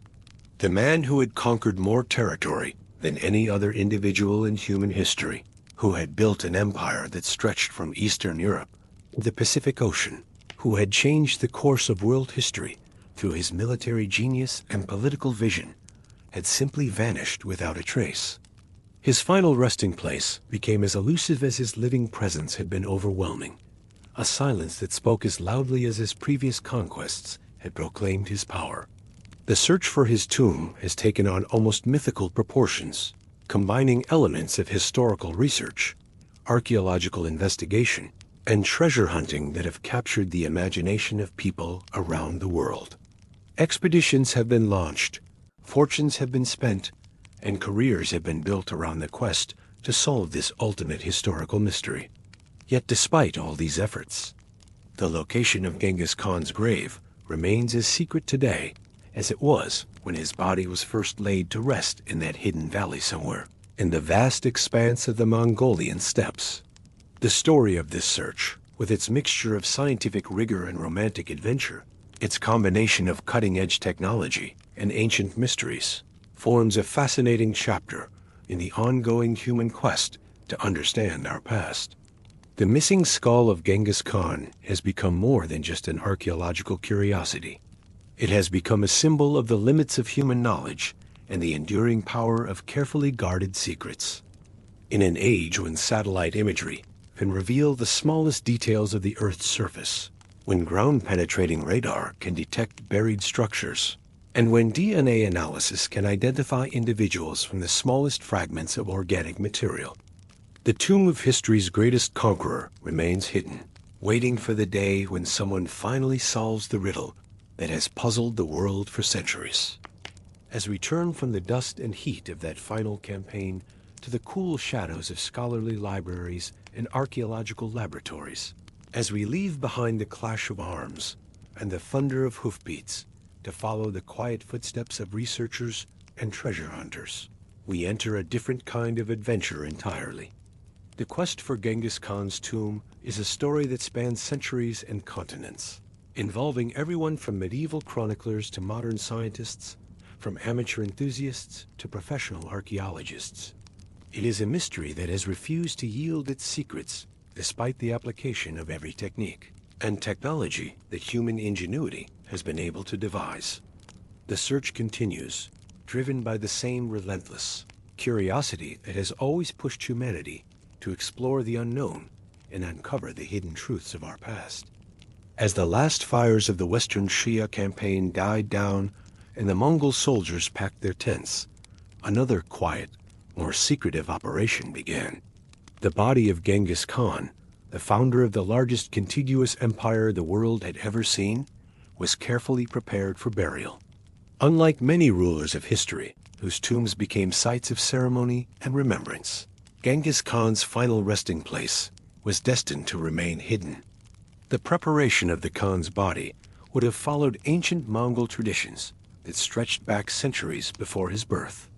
These practices, deeply rooted in shamanic beliefs and nomadic pragmatism, emphasized the spiritual journey of the deceased into the afterlife while maintaining harmony with the natural world. The body was likely cleaned and dressed in simple but fine garments, perhaps the same type of practical clothing the Khan had worn during his lifetime of conquest. No elaborate mummification process would have been employed, as the Mongols believed in allowing the body to return naturally to the earth from which it came. The reasons for this secrecy were many. Mongol tradition placed great spiritual importance on burial practices, often favoring unmarked graves to prevent disturbance by enemies, looters, or even overly curious followers. Additionally, Genghis Khan himself may have wished for anonymity in death, preferring to rest undisturbed beneath the same earth he had once ridden across in life.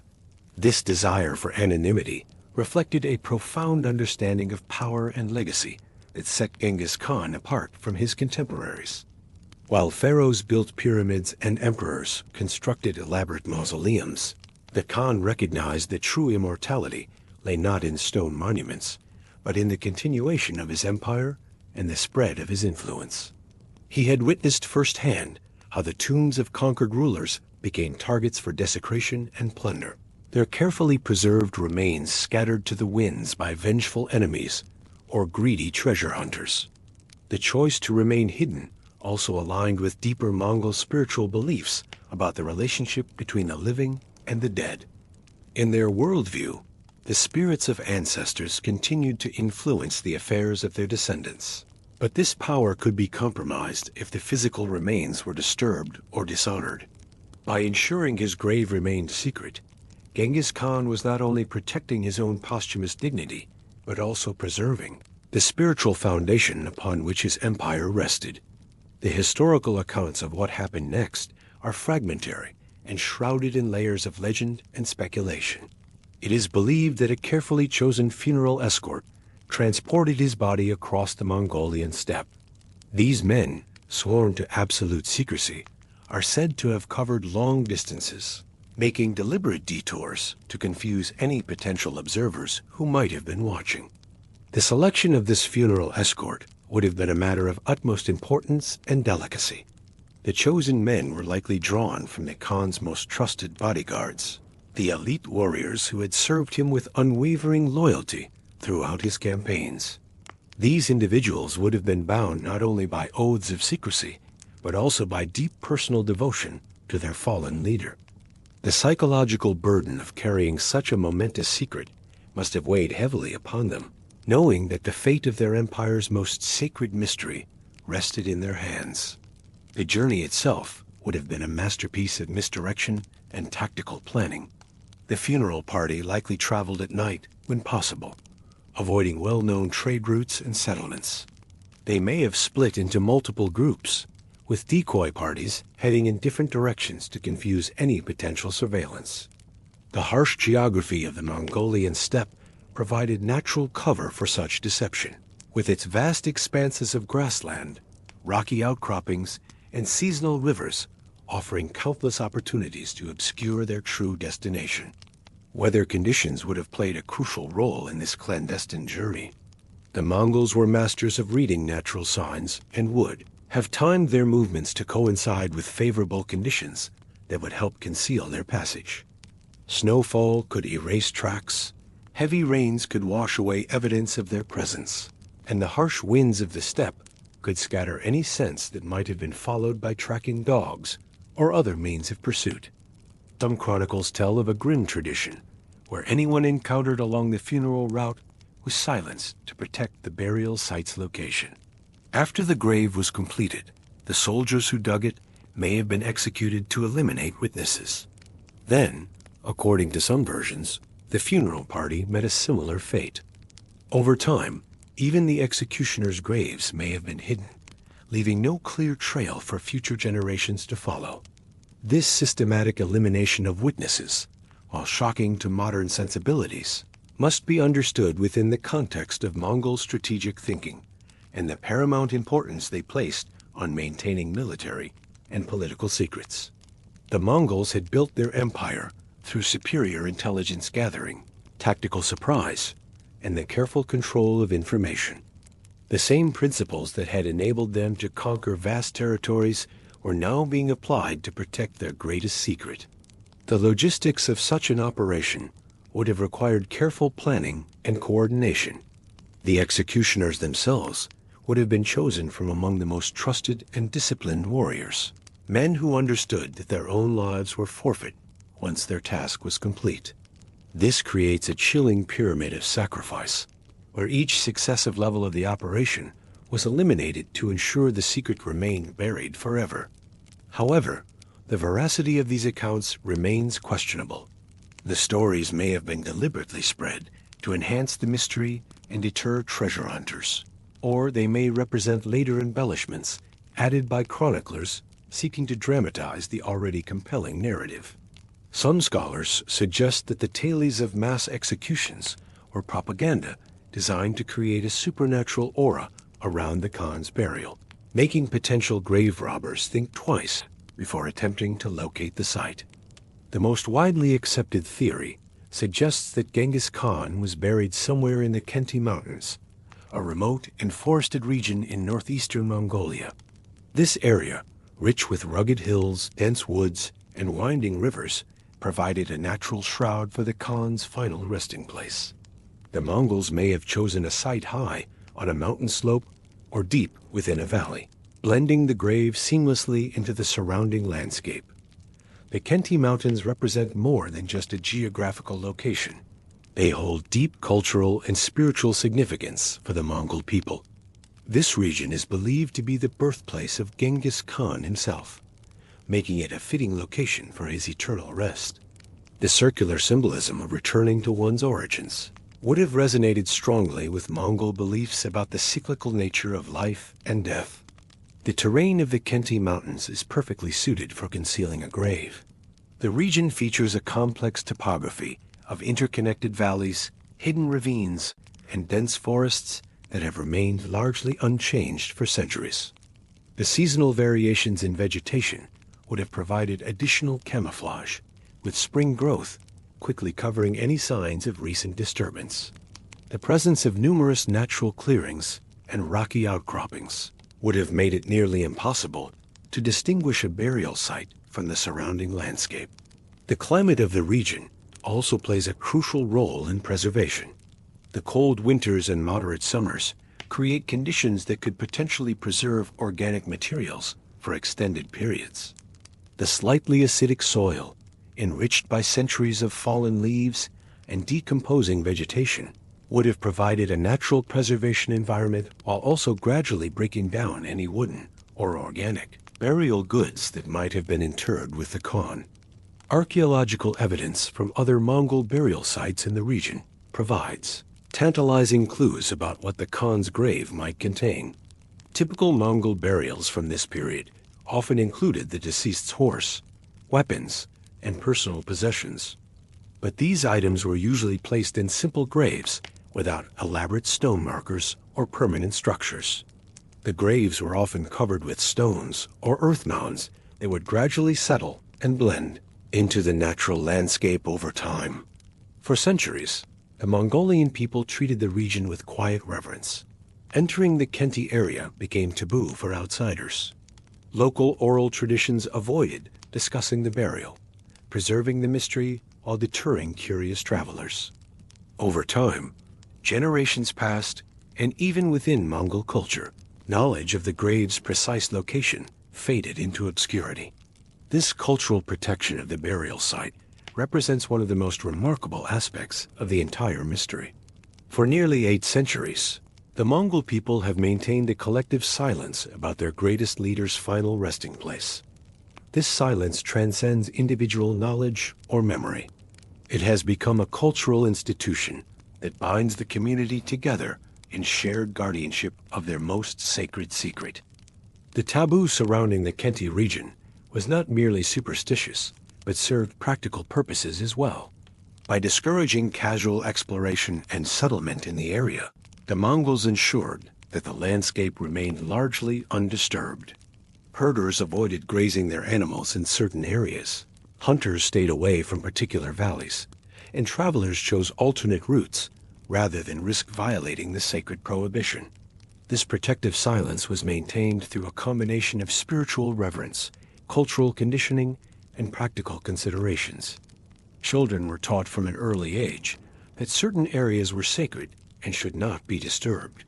Shamans and religious leaders reinforced these teachings through stories and rituals that emphasized the spiritual dangers of violating the Khan's rest. The practical benefits of this protection became apparent as the centuries passed, and the region remained largely untouched by human development. The gradual fading of specific knowledge about the burial site's location was perhaps inevitable, but it was also deliberately encouraged. By allowing the precise details to disappear while maintaining the general taboo, the Mongol people created a perfect protective barrier around their sacred secret. Even if individuals wanted to reveal the location, they literally could not do so because the specific knowledge no longer existed. The absence of physical markers has turned Genghis Khan's burial site into one of archaeology's most elusive prizes. Over the centuries, numerous expeditions had set out in search of the lost tomb. Early Russian explorers in the 19th century ventured into the Mongolian wilderness with little success. In the 20th century, modern archaeological teams arrived with aerial surveys, ground-penetrating radar, and historical maps, but the results remained inconclusive. The Russian expeditions of the 19th century were motivated by a combination of scientific curiosity, imperial ambition, and the allure of potential treasure. These early explorers faced tremendous challenges in the harsh Mongolian landscape, with limited transportation, primitive surveying equipment, and hostile weather conditions.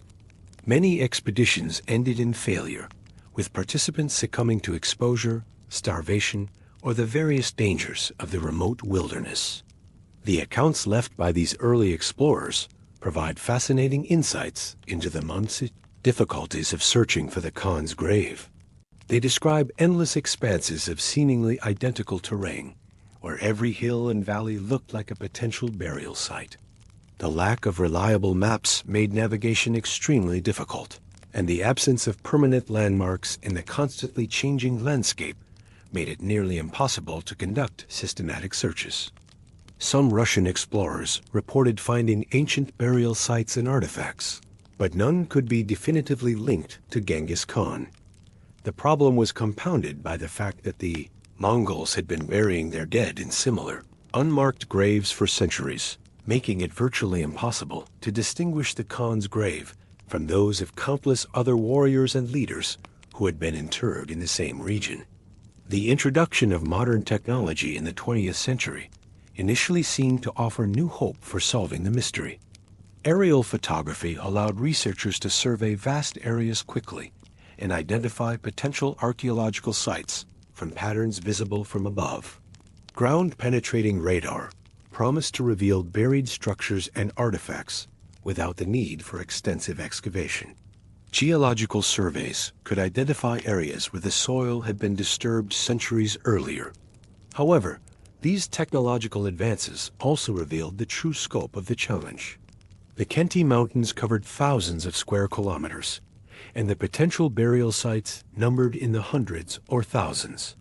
Even with modern equipment, systematically searching such a vast area would require decades of work and enormous financial resources.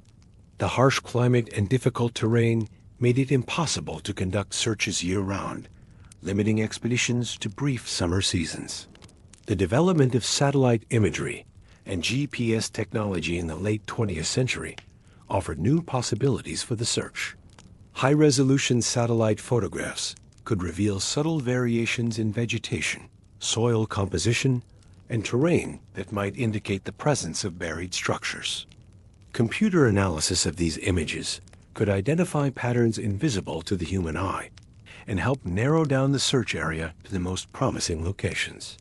In the early 2000s, a renewed wave of interest led to high-tech efforts, including satellite imagery analysis and remote sensing. Despite these advancements, the Khenti Mountains kept their secret.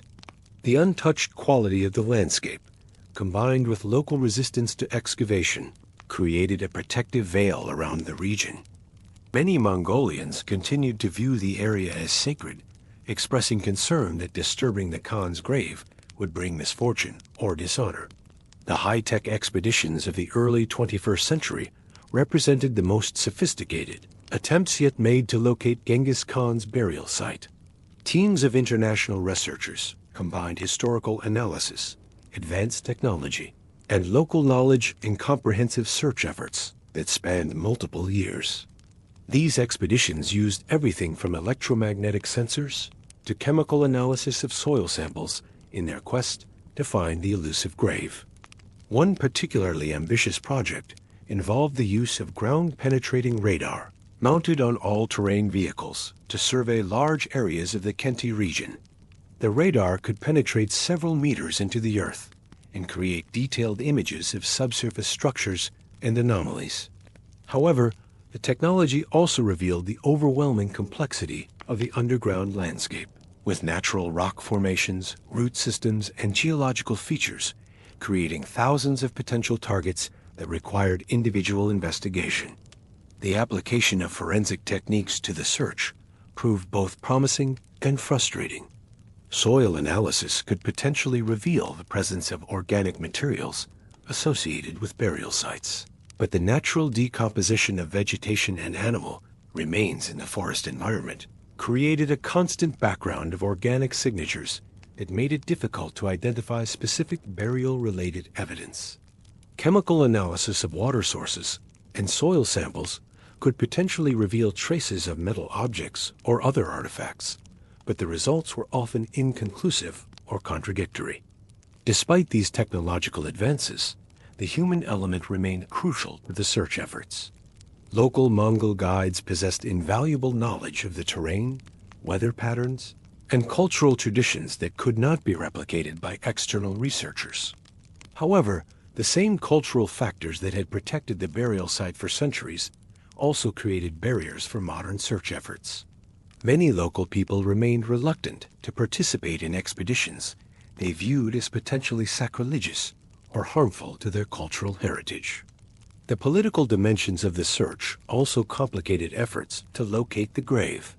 The Mongolian government had to balance international scientific interest with domestic cultural sensitivities.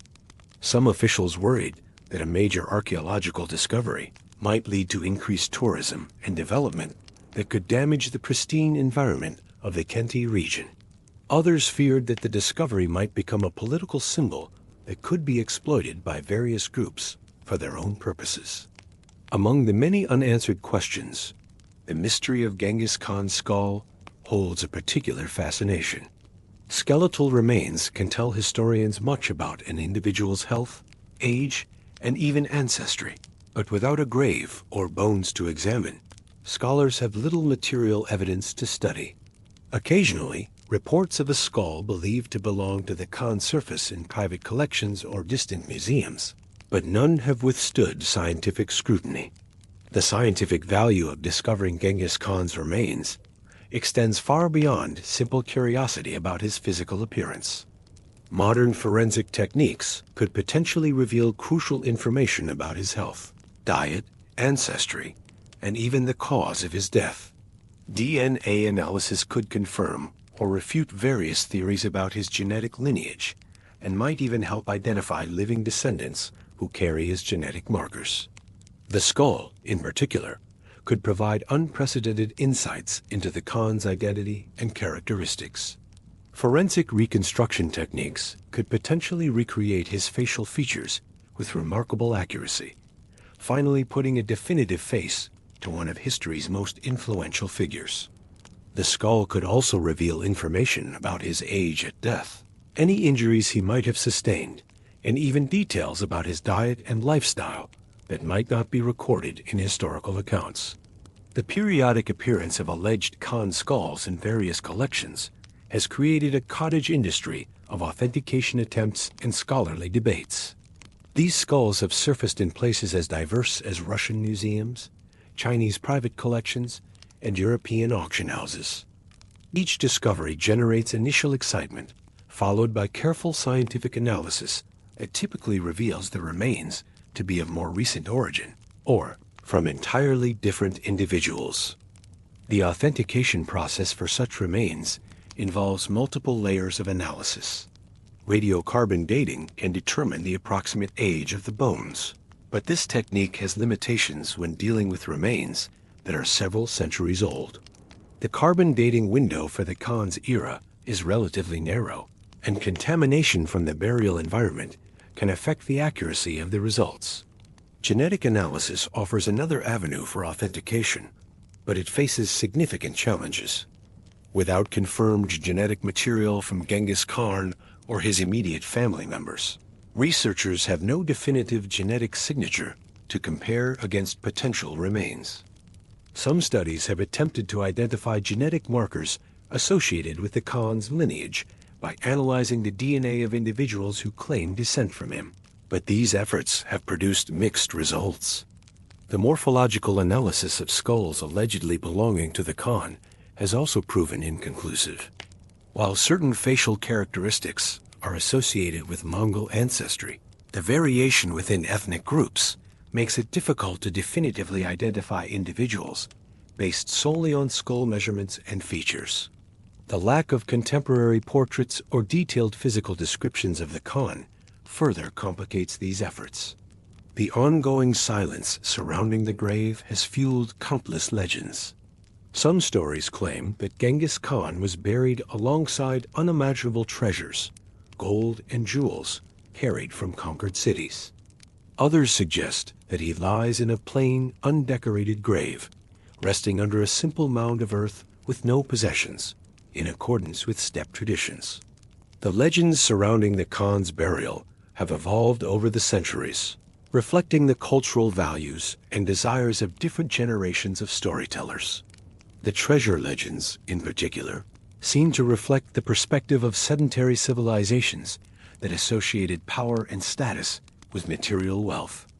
These stories often describe vast hoards of gold, silver, and precious stones collected from the Khan's conquests across Asia and Europe.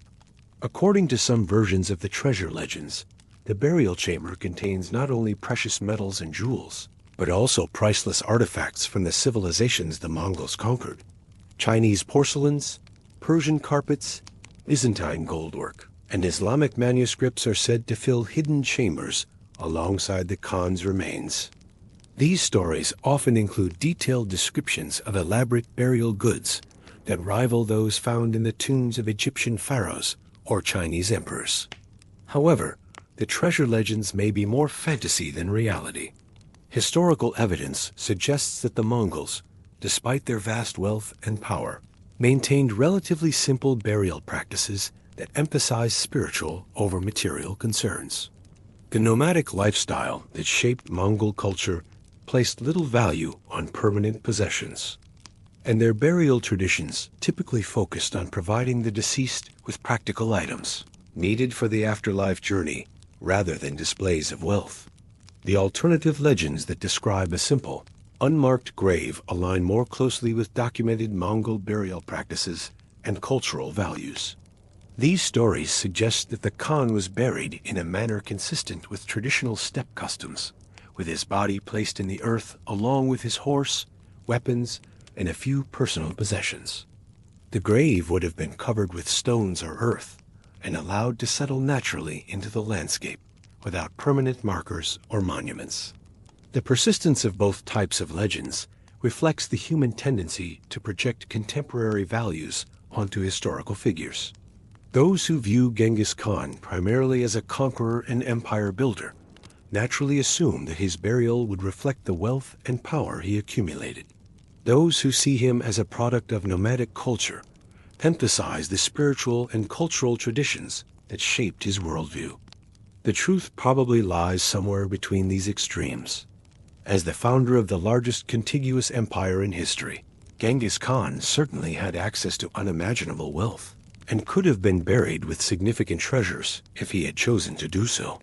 However, his deep roots in Mongol culture and his apparent desire for a hidden grave suggest that his burial was more likely to reflect traditional values than imperial excess. There have even been theories proposing elaborate burial sites sealed inside hidden chambers, protected by traps or buried beneath artificial hills. Yet, despite the allure of these possibilities, no confirmed discovery has ever been made. The grave remains undisturbed, somewhere under the grasses, trees, or stones of Mongolia's rugged northeast. The elaborate chamber theories represent the most dramatic and imaginative attempts to explain the Khan's burial. These theories often draw inspiration from the complex tomb designs found in other ancient civilizations, particularly the elaborate burial chambers of Chinese emperors and Egyptian pharaohs. Proponents of these theories suggest that the Mongols may have learned advanced construction techniques from their conquered subjects and applied them to create a hidden tomb worthy of their greatest leader. Some of these theories propose that the burial chamber is located deep underground, accessible only through hidden passages or concealed entrances. The chamber itself might be constructed of stone blocks fitted together without mortar, creating a waterproof seal that would preserve the contents for centuries. Elaborate drainage systems might redirect groundwater away from the burial chamber, while carefully designed ventilation shafts could maintain optimal conditions for preservation. The trap theories add an element of danger and adventure to the burial mystery. These stories suggest that the tomb designers incorporated various defensive, mechanisms to deter grave robbers and protect the Khan's remains. Potential traps might include collapsing passages, hidden spear points, or even more exotic deterrents like poison darts or toxic gases. While such elaborate defenses are theoretically possible, they would have required engineering knowledge and construction, skills that may not have been available to the Mongols of the 13th century. The artificial hill theory proposes that the burial site is hidden beneath a carefully constructed, earthen mound designed to look like a natural feature of the landscape. Over the centuries, vegetation would have grown over the mound, making it indistinguishable from the surrounding hills and ridges. This theory has some archaeological precedent, as similar burial practices have been documented in other cultures, but it would have required a massive construction effort that would have been difficult to conceal. Despite the appeal of these elaborate theories, the lack of any confirmed discoveries suggests that the reality of the Khan's burial is probably much simpler. The most likely scenario involves a relatively simple grave that was carefully concealed and has remained hidden through a combination of natural processes, cultural protection, and sheer luck. The grave may have been intentionally obscured by the funeral party, been gradually covered by natural processes of erosion, vegetation growth, and seasonal changes. The enduring mystery of the burial site has also generated pseudo-scientific theories that attempt to explain the absence of discoveries through supernatural or extraterrestrial intervention. These fringe theories suggest that the grave is protected by curses, supernatural guardians, or even alien technology. While such explanations lack scientific credibility, they reflect the human tendency to seek extraordinary explanations for extraordinary mysteries. And so, the story of Genghis Khan's missing skull is less about the object itself and more about the enduring mystery of historical memory. A silent agreement between time, landscape, and people has kept the Khan's resting place hidden for nearly 800 years. This silence represents more than just the absence of information. It embodies a profound cultural achievement that spans centuries and continues to the present day. The ability of the Mongol people to maintain such a secret for so long demonstrates the power of collective memory and shared cultural values. It also highlights the complex relationship between history, archaeology, and cultural identity in the modern world. The mystery of the Khan's burial has become a symbol of the limits of human knowledge and the persistence of the unknown in an age of rapid technological advancement. Despite all our sophisticated tools and techniques, some secrets remain beyond our reach, protected by the same forces that have guarded them for centuries. The grave serves as a reminder that not all mysteries are meant to be solved, and that some forms of knowledge are best preserved through silence rather than revelation. The continuing search for Genghis Khan's burial site also reflects broader changes in how we approach historical mysteries and archaeological discoveries. Modern expeditions must navigate complex ethical, legal, and cultural considerations that were largely ignored by earlier generations of explorers. The rights of indigenous peoples, the preservation of cultural heritage, and the responsible conduct of archaeological research have all become important factors in contemporary search efforts.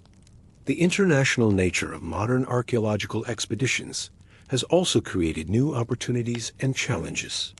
Collaborative efforts between researchers from different countries can bring together diverse expertise and resources, but they also require careful coordination and diplomatic sensitivity. The Khan's burial site, if discovered, would likely become a UNESCO World Heritage Site with international protection and oversight, transforming it from a local secret into a global treasure. The digital age has added new dimensions to the search for the Khan's grave. Satellite imagery, GPS technology, and computer modeling have made it possible to survey vast areas with unprecedented precision. Social media and online communities have created new networks of amateur researchers and enthusiasts who contribute to the search effort. However, these same technologies have also made it more difficult to maintain the traditional secrecy that has protected the burial site for centuries. The mystery has also become an economic and political factor in modern Mongolia. The potential discovery of the Khan's grave could generate significant tourism revenue and international attention, but it could also disrupt traditional ways of life and create unwanted development pressure in the pristine Khenti region. Government officials must balance these competing interests while respecting the cultural sensitivities of their citizens. The environmental implications of the search efforts have also become increasingly important. The Khenti Mountains represent one of the last undisturbed wilderness areas in Mongolia, providing habitat for endangered species and serving as a crucial watershed for the region. Large-scale archaeological expeditions could potentially damage this fragile ecosystem, creating a conflict between scientific curiosity and environmental protection. The story of the missing skull ultimately transcends the specific details of burial practices and archaeological techniques. It represents a meditation on the nature of power, memory, and the passage of time. The Khan who once commanded armies across continents now lies silent beneath the earth, his exact location known only to the stones and soil that cover him. His empire has long since crumbled, his descendants scattered to the winds, but the mystery of his final resting place continues to captivate imaginations and inspire quests for discovery. The silence that surrounds the grave has become its own form of immortality, more enduring than any monument or tomb. In choosing anonymity over grandeur, Genghis Khan achieved a form of eternal presence that no pyramid or mausoleum could provide. His hidden grave has become an absence that speaks more loudly than any physical presence could, a void that draws attention through its very invisibility. As we contemplate this enduring mystery, we are reminded that some of history's most powerful figures are those who learn to master not just the art of conquest, but also the art of concealment. The Khan's hidden grave represents the ultimate expression of strategic thinking, a final campaign waged not against visible enemies, but against the ravages of time itself. In this battle, at least, he appears to have achieved complete victory. The wind that blows across the Khenti Mountains carries with it the whispers of 8 centuries, the accumulated breath of countless generations who have passed through these hills without disturbing their greatest secret. Each season brings new growth that further obscures the signs of human passage, while the cycles of weather and time continue their patient work of concealment. Somewhere beneath this vast expanse of grass and stone, the Khan rests in eternal anonymity, his skull and bones slowly returning to the earth that bore him. The psychological impact of this enduring mystery extends far beyond academic curiosity or treasure-hunting fantasies. The hidden grave has become a powerful symbol in Mongol national identity, representing the ultimate triumph of their ancestors over the forces that sought to diminish their legacy. Unlike the tombs of other great rulers that have been plundered, studied, or turned into tourist attractions, Genghis Khan's burial site remains inviolate, a sacred space that exists more in the realm of collective consciousness than physical reality. This symbolic power has manifested in unexpected ways throughout Mongolia's modern history. During the Soviet era, when Mongolian culture faced systematic suppression and the Khan's legacy was officially downplayed or demonized, the mystery of his hidden grave became a form of cultural resistance. The secret that could not be extracted or exploited by foreign powers served as a reminder of Mongol independence and cultural autonomy. Communist authorities could control schools, media, and public discourse, but they could not force the mountains to reveal their ancient secret. The revival of Mongol national consciousness, following the collapse of the Soviet Union, brought renewed attention to the burial mystery, but also new complications. As Mongolia embraced democracy and market economics, the potential commercial value of archaeological discoveries became apparent. Tourism officials recognized that finding the Khan's grave could generate enormous international interest and revenue, while cultural preservationists worried about the potential desecration of their most sacred site. This tension reflects broader challenges facing indigenous cultures in the globalized world. The same technologies and economic forces that make archaeological discoveries possible also threaten to commodify and exploit cultural heritage. The Mongol people find themselves in the unique position of being the guardians of a secret that the entire world wants to know, while simultaneously being the primary beneficiaries of keeping that secret safe. Recent genetic studies have added another layer of complexity to the burial mystery. Research into the Y chromosome lineages of Central Asian populations has identified genetic markers that may be associated with Genghis Khan's descendants. These studies suggest that approximately 16 million men across Asia carry genetic signatures that could trace back to the Khan or his close male relatives. If accurate, these findings imply that Genghis Khan's biological legacy is far more extensive than previously imagined. However, these genetic studies also highlight the limitations of current scientific approaches to the burial mystery.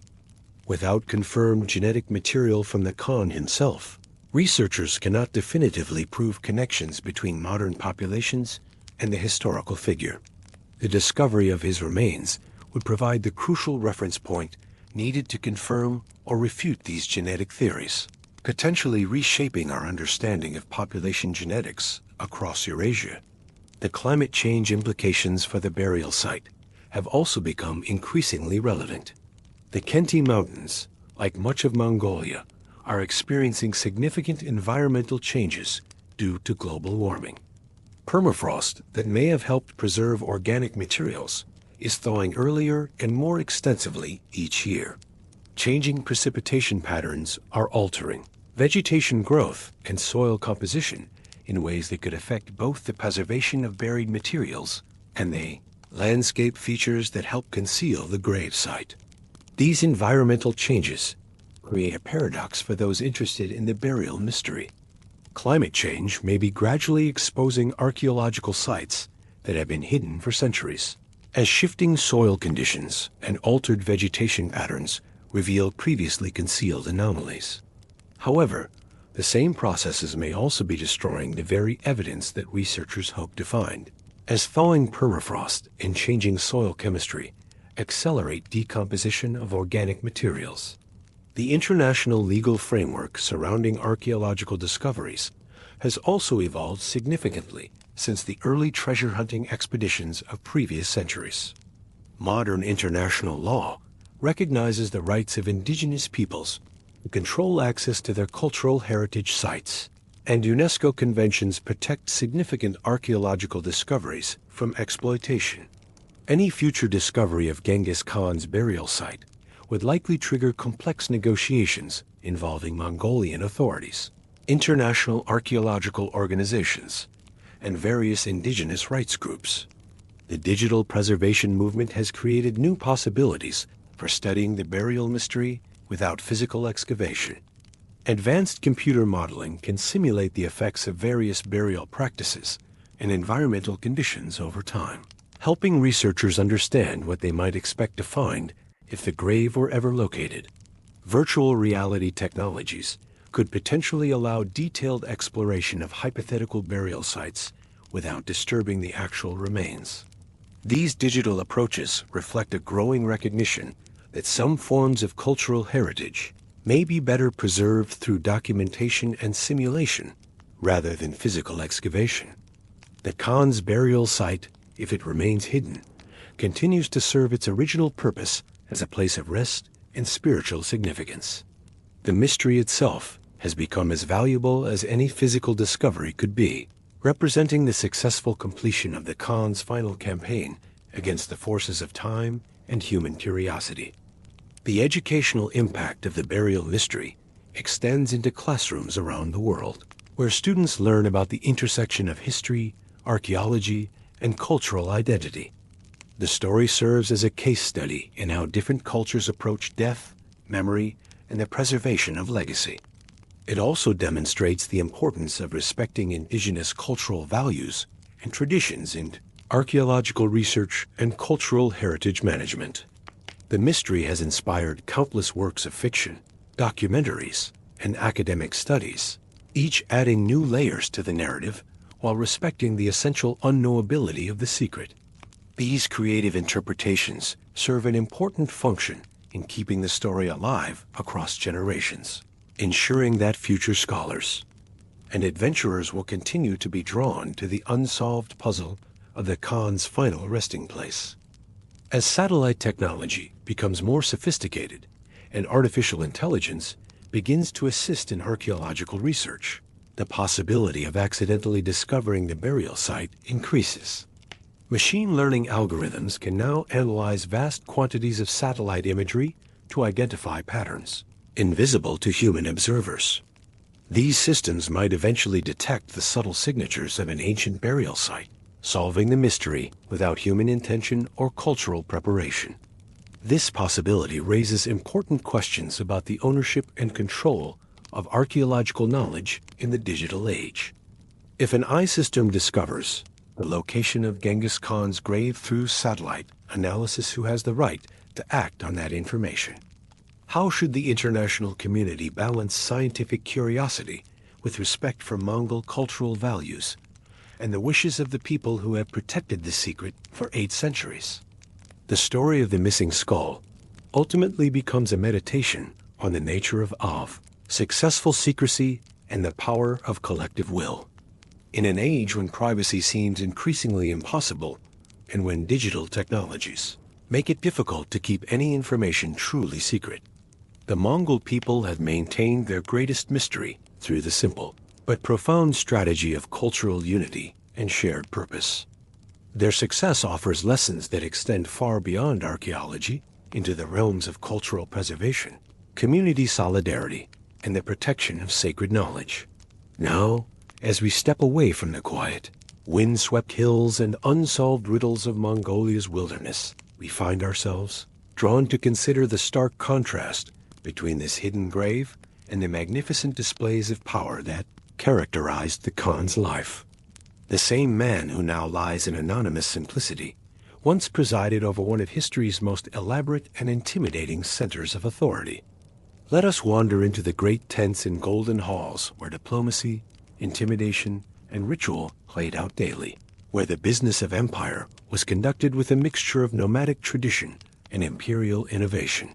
Our next chapter will bring us into the heart of imperial life with life at the Mongol imperial court, where fermented mare's milk flowed like wine.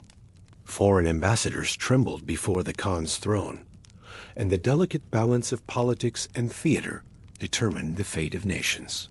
Here, in the mobile palaces of the steppe, we will discover how a people born to the saddle transformed themselves into the administrators of the world's greatest empire, creating a court culture that blended the intimate scale of tribal leadership with the grand ceremonies befitting rulers of half the known world. As we leave behind the lonely graves and forgotten riders of the steppe, it's time to gently lift the curtain on a very different side of Mongol life. The Mongol imperial court was not a fixed palace of stone or marble. It was a traveling world of silk-lined tents, portable thrones, and carefully orchestrated displays of wealth and power that moved with the seasons and the will of the Khan. Picture yourself approaching this extraordinary spectacle from miles away across the endless grassland. Long before you could make out individual figures or tents, you would see the smoke rising in countless thin columns against the sky. The sound would reach you next, a low murmur of thousands of voices, the nickering of horses, the creak of wooden wheels, and the rhythmic thud of felt mallets as workers continuously adjusted and repaired the temporary structures that housed an empire. Imagine yourself standing at the edge of a sprawling camp, its perimeter marked by orderly rows of tents, each one assigned a specific purpose and rank. The air smells of horse sweat, wool, and wood smoke. Flags and streamers flutter at the tops of tall poles. At the center of it all stands the grand heir, or yurt, of the Khan himself, larger and more elaborately decorated than the others. Its felt walls are reinforced with layers of fabric, and its interior glows with the soft light of oil lamps. The organization of this mobile capital followed strict hierarchical principles that spoke to the Mongol understanding of order and authority. The camp stretched for miles in every direction, with each concentric ring representing a different level of access to the Khan. Ordinary soldiers and servants occupied the outermost areas, their simple tents arranged in precise military formations. Moving inward, you would encounter the quarters of minor officials, merchants granted temporary trading privileges, and skilled craftsmen whose services were essential to the court's daily functioning. The middle rings housed more important figures, military commanders who had proven themselves in recent campaigns, provincial governors visiting to report on distant territories, and foreign dignitaries waiting for audiences with the Khan. Their accommodations reflected their status, featuring larger tents with more elaborate decorations, better furnishings, and closer proximity to the sources of power and decision-making. But it was in the innermost circle that the true heart of the empire beat strongest. Here stood the massive gairs of the Khan's family members, his closest advisors, and the highest-ranking generals. These structures were architectural marvels in their own right, some requiring dozens of men to assemble and featuring multiple chambers connected by covered walkways. The materials used in their construction told stories of conquest and diplomacy. Silk from Chinese workshops, carpets from Persian looms, furs from the northern forests, and precious metals worked by craftsmen from across the known world. Inside this central tent, the mood is both formal and intimate. Thick rugs cover the ground. Carved wooden chests line the walls, holding gifts from foreign envoys or tributes from distant provinces. The Khan sits on a raised platform, his seat cushioned and draped in textiles from across the empire. Around him, trusted advisors, generals, and members of the royal family gather in quiet conversation or await instructions. The Khan's own dwelling served as much more than a residence. It functioned as throne room, war council chamber, treasury, and sacred space all at once. The entrance faced south, following ancient traditions about proper orientation and the flow of spiritual energy. Visitors approaching this tent walked along carefully marked pathways, their routes determined by their rank and the nature of their business. Guards stationed at regular intervals wore armor that gleamed with polish and maintenance, their weapons clean and sharp, ready for use at a moment's notice. The interior arrangement followed its own complex logic. The Khan's sleeping area occupied the western side, separated from public spaces by hanging silk screens that could be moved or removed as circumstances required. The eastern portion served as a reception area where the Khan met with visitors, reviewed documents, and conducted the daily business of governing millions of subjects scattered across vast distances. Between these functional areas stood displays of wealth and power calculated to impress and intimidate. Golden vessels caught and reflected lamplight, creating dancing patterns on the felt walls. Captured battle standards from defeated enemies hung like trophies, their torn and faded fabric serving as silent reminders of the consequences of opposing Mongol authority. Weapons of exceptional craftsmanship, some purely ceremonial and others clearly functional, rested in specially constructed stands where they could be easily seen and quickly accessed if needed. Food and drink play an important role in the daily rhythm of the court. One of the most distinctive beverages served here was arag, or fermented maize milk. Slightly sour, mildly alcoholic, and served in wooden bowls, it was more than a refreshment. Sharing arag was a symbol of hospitality and acceptance. To refuse it might be seen as an insult, yet for foreign diplomats unaccustomed to its strong flavor, each sip was a test of both politeness and endurance. The preparation and serving of arag followed rituals that had been refined over generations. Specially designated women, often from the Khan's own family or the families of his most trusted allies, oversaw the fermentation process. They used leather bags called kurungs, which were hung from the wooden framework of the gairs and agitated regularly to ensure proper fermentation. The quality of arag served to different guests reflected their status. Honored visitors received the finest, smoothest varieties, while lesser dignitaries might be offered more basic preparations. Foreign visitors often struggled with their first encounters with this traditional beverage. Chinese ambassadors, accustomed to rice wine and tea ceremonies, found the sourness and alcoholic bite challenging. European envoys, when they finally began arriving in later periods, compared it unfavorably to their familiar ales and wines. Yet those who showed appreciation for arag, or at least managed to consume it without visible distress, found themselves welcomed more warmly into Mongol society. The serving of arag also carried spiritual significance. Mongols believed that the first drops should be offered to the eternal blue sky and the earth, acknowledging the sources of all life and sustenance. This brief ritual, performed before any formal gathering or important meal, connected the immediate moment to larger cosmic forces and reminded everyone present of their place in the natural order. Meals were simple but hearty. Roasted meats, steamed dumplings, and flatbreads made from millet or barley were common. During gatherings, large communal dishes would be passed around, and guests were expected to eat with visible appreciation. The Mongol diet reflected their nomadic lifestyle, favoring foods that were portable and could be stored for long journeys across the steppe. The variety and preparation of food at the imperial court revealed much about the empire's reach and the practical challenges of maintaining such a mobile center of power. Meat formed the cornerstone of most meals, with mutton and beef being most common, though the wealthy could enjoy more exotic fare. When the court was stationary for extended periods, hunters would range far across the surrounding territory, bringing back deer, wild boar, and various game birds to grace the Khan's table. Cooking methods had been adapted to the nomadic lifestyle over centuries of refinement. Large iron cauldrons, transported on specially designed carts, allowed for the preparation of stews and soups that could feed hundreds of people. Portable grills made from iron grating enabled the quick roasting of meat over open fires. Clay ovens, constructed quickly when the court established temporary camps, produced the flatbreads and baked goods that supplemented the meat-heavy diet. The logistics of feeding such a massive gathering required careful planning and coordination.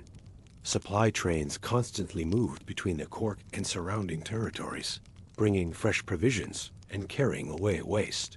Herds of livestock traveled alongside the court, providing fresh meat and dairy products, while also serving as living reserves that could be drawn upon during emergencies or extended campaigns. Storage and preservation techniques had reached sophisticated levels. Dried meats, prepared according to methods passed down through generations, could last for months without spoiling. Fermented dairy products, beyond just arag, provided important nutritional elements while remaining edible for extended periods. Various wild plants and herbs, gathered by specialists who accompanied the court, added flavor and provided essential vitamins that might otherwise be missing from the nomadic diet. But the imperial court was not just about food and drink. It was a place of calculated ceremony and performance. Diplomats from far-off kingdoms often arrived bearing gifts, ranging from gold and jewels to exotic animals and rare fabrics. These ambassadors would kneel before the Khan, presenting their offerings and reading carefully prepared speeches of loyalty or friendship. In return, the Khan might bestow silk robes, horses, or official titles, signaling that the foreign envoy had been received with favor. The choreography of these diplomatic encounters had been refined through decades of practice and adaptation. Foreign delegations typically arrived after long, arduous journeys that had already tested their resolve and demonstrated their commitment to reaching the Mongol court. Upon arrival, they were assigned quarters appropriate to their perceived importance and the current state of relations between their homeland and the Mongol Empire. Preparation for audiences with the Khan could take days or even weeks. Protocol demanded that visitors learn proper forms of address, understand the correct procedures for approaching the imperial presence, and master the intricate etiquette surrounding gift-giving and ritual exchanges. Mongol officials, often themselves former foreigners, who had successfully navigated these same challenges, provided guidance and instruction to newcomers. The gifts themselves told stories of distant lands and cultures. Chinese delegations might bring silk scrolls, jade ornaments, or mechanical devices that demonstrated their technological sophistication.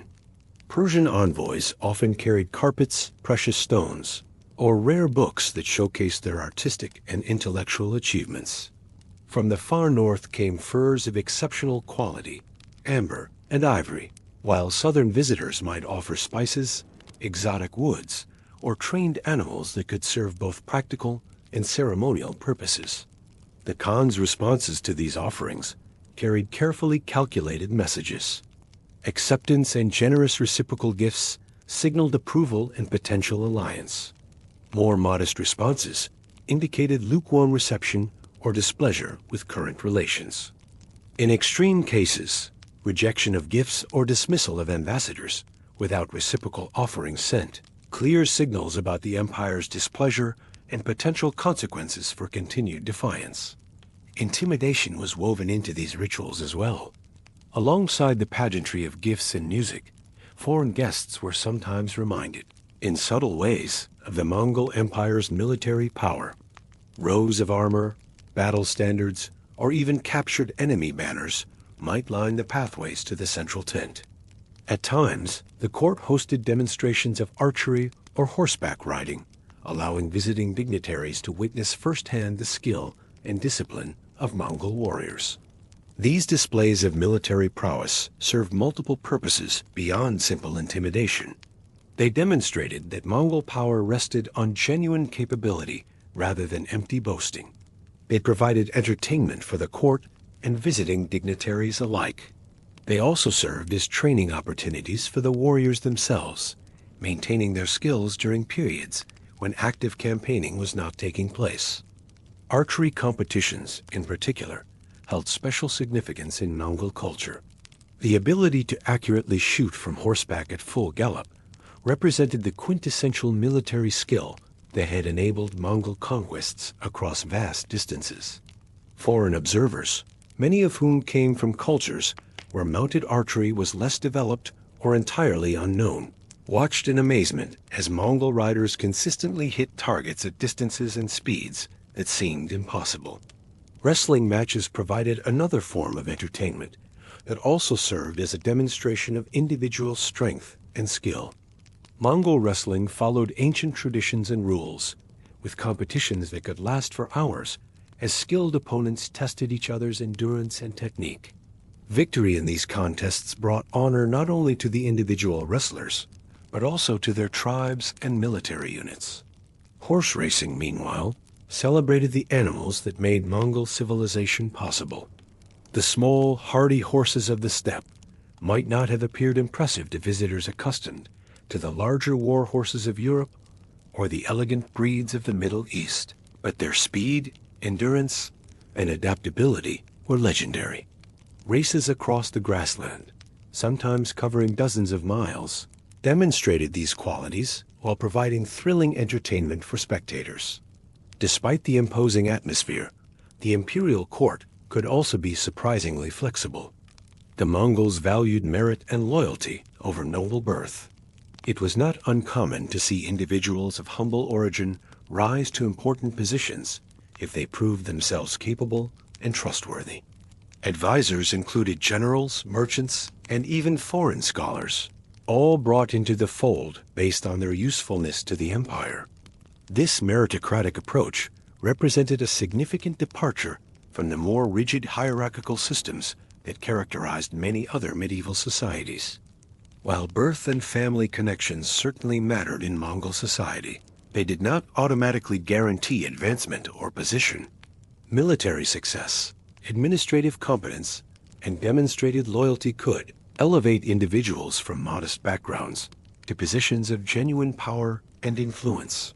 The Khan's inner circle included men who had started as common soldiers and risen through the ranks based on their battlefield, achievements, and strategic thinking. Former merchants, whose understanding of trade networks and economic systems proved valuable for managing imperial finances, found themselves advising on matters of state policy. Captured scholars and administrators from conquered territories, if they demonstrated their usefulness and loyalty, could achieve positions of responsibility that exceeded what they had held in their original homelands. This flexibility extended to cultural and religious matters as well. The Mongol court housed shamans who maintained traditional spiritual practices alongside Muslim scholars, Christian priests, Buddhist monks, and Confucian advisors. This religious diversity was not merely tolerated, but actively encouraged, as the Mongols believed that having access to different spiritual traditions and intellectual approaches strengthened their decision-making capabilities. Foreign experts in various fields found opportunities at the court that might not have existed in their homelands. Engineers and architects who could design siege engines or plan military fortifications were particularly valued. Linguists and interpreters who could facilitate communication across the empire's diverse populations found themselves in constant demand. Even entertainers, artists, and craftsmen from distant cultures could achieve prosperity and recognition by adapting their skills to Mongol tastes and preferences. Language, too, was fluid at court. Mongolian remained the dominant tongue, but interpreters were always present.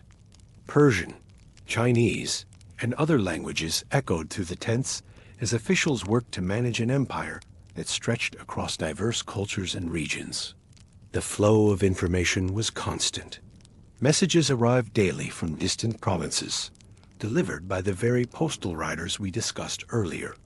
Military reports, tax updates, and diplomatic correspondences filled the hands of scribes who worked late into the night, recording every detail on scrolls or wooden tablets. The multilingual nature of the court created a complex web of communication that required careful management and coordination. Professional interpreters, often individuals who had grown up in border regions or who had spent years traveling between different cultures, held positions of particular importance. Their ability to accurately convey not just words but cultural nuances and implied meanings could determine the success or failure of diplomatic negotiations or military coordination. Written communication posed additional challenges. The Mongol script, adapted from the Uyghur alphabet, served for official documents and records.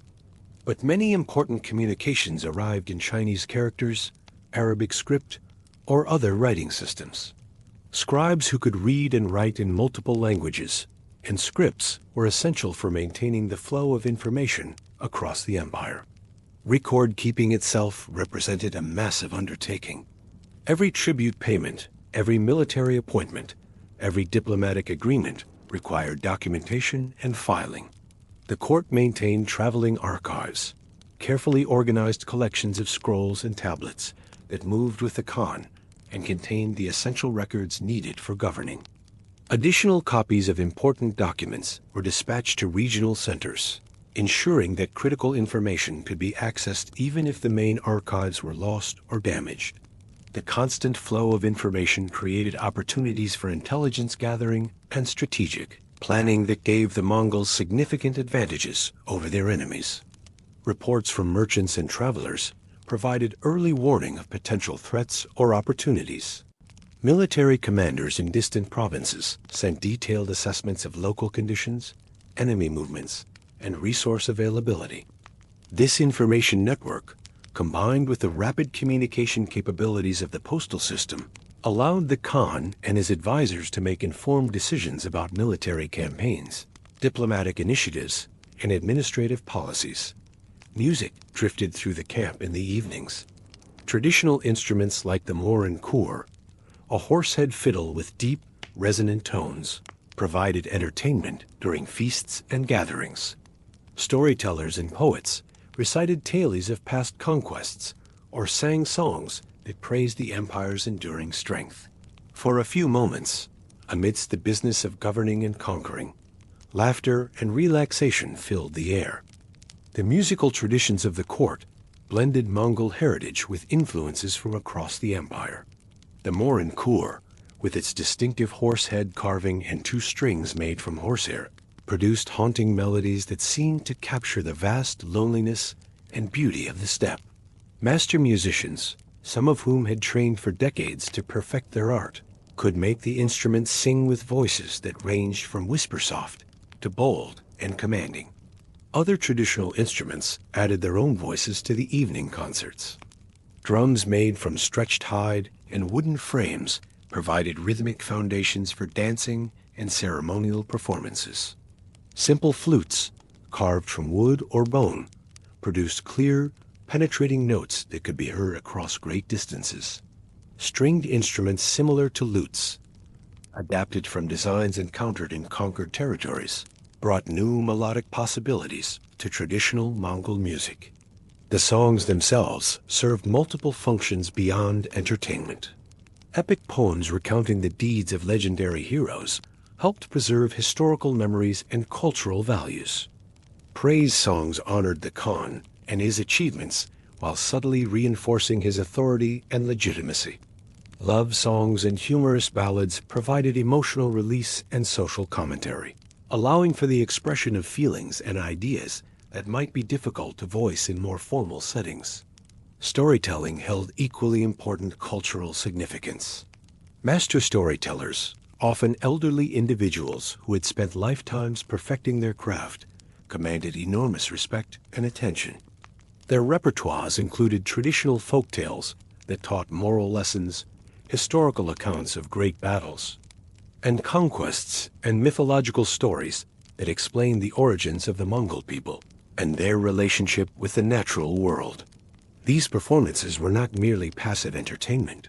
Audiences participated actively, calling out encouragement to heroes, hissing at villains, and joining in familiar refrains. Children learned their cultural heritage through these stories, absorbing lessons about proper behavior, the importance of loyalty and courage, and the special destiny of the Mongol people. Adults found validation for their own struggles and achievements in the tales of legendary figures who had overcome similar challenges. Foreign visitors often found themselves both entertained and educated by these evening gatherings. The stories and songs provided insights into Mongol values and worldview that formal diplomatic exchanges could not convey. Musical performances demonstrated the sophistication and emotional depth of Mongol culture, challenging preconceptions that outsiders might have held about nomadic peoples being primitive or uncultured. Dancing added another dimension to these cultural celebrations. Traditional Mongol dances, performed by skilled dancers wearing elaborate costumes, told stories through movement and gesture.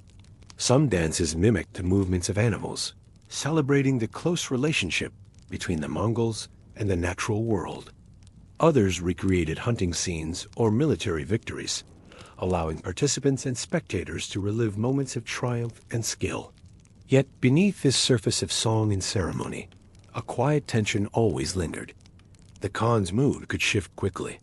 Decisions were final and often swift.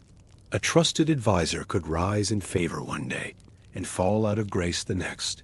Visitors walked a careful line, balancing respect, honesty, and self-preservation in every conversation and gesture. This underlying tension reflected the realities of life at the center of an empire built on conquest and maintained through the projection of power. The Khan's authority was absolute, but it was also constantly tested by internal rivalries, external threats, and the challenges of governing diverse populations across vast distances. Court life, for all its luxury and ceremony, remained fundamentally precarious for everyone except the Khan himself. Personal relationships within the court followed complex patterns of alliance and competition. Family members of the Khan enjoyed special status, but also faced unique pressures and expectations. They were expected to demonstrate loyalty and competence while avoiding any appearance of challenging the Khan's authority or positioning themselves as potential rivals. Brothers, sons, and nephews of the Khan often found themselves walking particularly delicate lines, balancing their natural ambitions with the need to remain subordinate. Military commanders faced their own sets of challenges and opportunities. Success in battle brought rewards and advancement, but it also created expectations for continued achievement. Failure could result in demotion, exile, or worse. The most successful generals learned to share credit for victories with the Khan, while accepting full responsibility for defeats. They cultivated personal relationships with the Khan and his family while avoiding factional conflicts that could damage their standing. Foreign advisors and officials operated under additional layers of complexity. Their expertise and knowledge were valued, but their loyalty was always subject to question. They needed to demonstrate their usefulness while avoiding any appearance of placing their original loyalties above their commitment to the Mongol Empire. Many found success by fully embracing Mongol culture and customs, learning the language, adopting local dress, and participating enthusiastically in court rituals and ceremonies. The Khan himself bore the greatest burden of all. His decisions affected millions of people and could determine the empire's future direction. He needed to project confidence and strength while remaining alert to threats and opportunities. He had to balance competing interests and demands while maintaining the unity and effectiveness of his administration. The isolation and responsibility of supreme power, for all its privileges and luxuries, exacted its own psychological toll. Information and rumors flowed through the court like water, carrying news, gossip, and speculation about everything from military campaigns to personal relationships. Those who could accurately interpret these currents of information gained significant advantages in navigating court politics. Conversely, those who misread situations or found themselves on the wrong side of shifting alliances could discover that their positions were far more fragile than they had imagined. As dawn approached, the court would stir again. Horses would be saddled, orders written, and new campaigns discussed. The tents, designed for quick assembly and disassembly, could be packed and ready to move within hours. The Mongol court remained mobile, never rooted in one place for long. Like the riders of the Yam and the armies on campaign, it was always moving forward, responding to the ever-changing demands of empire. The morning routine of breaking camp and preparing to move revealed the extraordinary organizational capabilities that made Mongol success possible. What appeared to casual observers as a chaotic scramble was actually a carefully choreographed operation that had been refined through years of practice and experience. Every person, from the highest-ranking officials to the humblest servants, understood their roles and responsibilities in the complex process of dismantling and relocating an entire city. The Khan's own tent was typically the last to be dismantled and the first to be erected at the next campsite. This practice ensured that the center of authority remained functional and accessible throughout the transition. Special teams of experienced workers, many of whom had spent their entire lives in service to the imperial household, handled the delicate task of packing and protecting the valuable furnishings, documents, and ceremonial objects that filled the Khan's quarters. Transportation logistics for the court represented a massive undertaking that required hundreds of specially designed carts, thousands of pack animals, and careful coordination between different sections of the traveling community. Heavy items like the Khan's throne, ceremonial armor, and large chests of treasure required specially reinforced vehicles pulled by multiple oxen or horses. Fragile objects needed protective packaging and careful handling to prevent damage during the inevitable jolting and bouncing of cross-country travel. The route of travel was never random or spontaneous. Advanced scouts spent weeks or months identifying suitable camping sites, water sources, and grazing areas for the enormous herds of animals that accompanied the court. Weather patterns, seasonal conditions, and potential security threats all influenced decisions about timing and direction. Military considerations often trumped comfort or convenience, as the court needed to remain positioned to respond quickly to developing threats or opportunities across the empire. Communication with the broader empire continued even during periods of movement. The postal system adapted to the court's mobile nature, with relay stations and messengers adjusting their routes and schedules to maintain contact with the traveling center of power. Important decisions could not wait for the court to reach a fixed destination, so the Khan and his advisors needed to remain fully informed and capable of issuing orders regardless of their location. And now, As we bring this journey to a close, let's gently drift back from the vast steppes, the quiet dozen different cultures. Ideas were being born. Technologies were crossing continents. Knowledge was flowing like water across the vast networks that Mongol power had created. And from these encounters between East and West, between the ancient and the innovative, between the traditional and the revolutionary, would emerge innovations that would echo through the centuries and ultimately reshape the very foundations of human civilization. The seasonal rhythms that governed court life created their own unique patterns of activity and rest. Spring brought renewal and preparation, as the long winter camps were abandoned for the open grasslands, where fresh grass provided sustenance for the vast herds that sustained the empire. During these months, court buzzed with activity as military campaigns were planned, diplomatic missions organized, and administrative reforms implemented.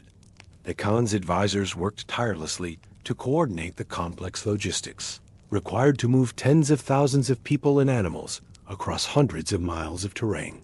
Summer represented the height of campaign season, when the court often traveled in conjunction with active military operations. The line between administrative center and military headquarters blurred during these months, as the Khan personally directed major conquests or supervised the pacification of rebellious territories.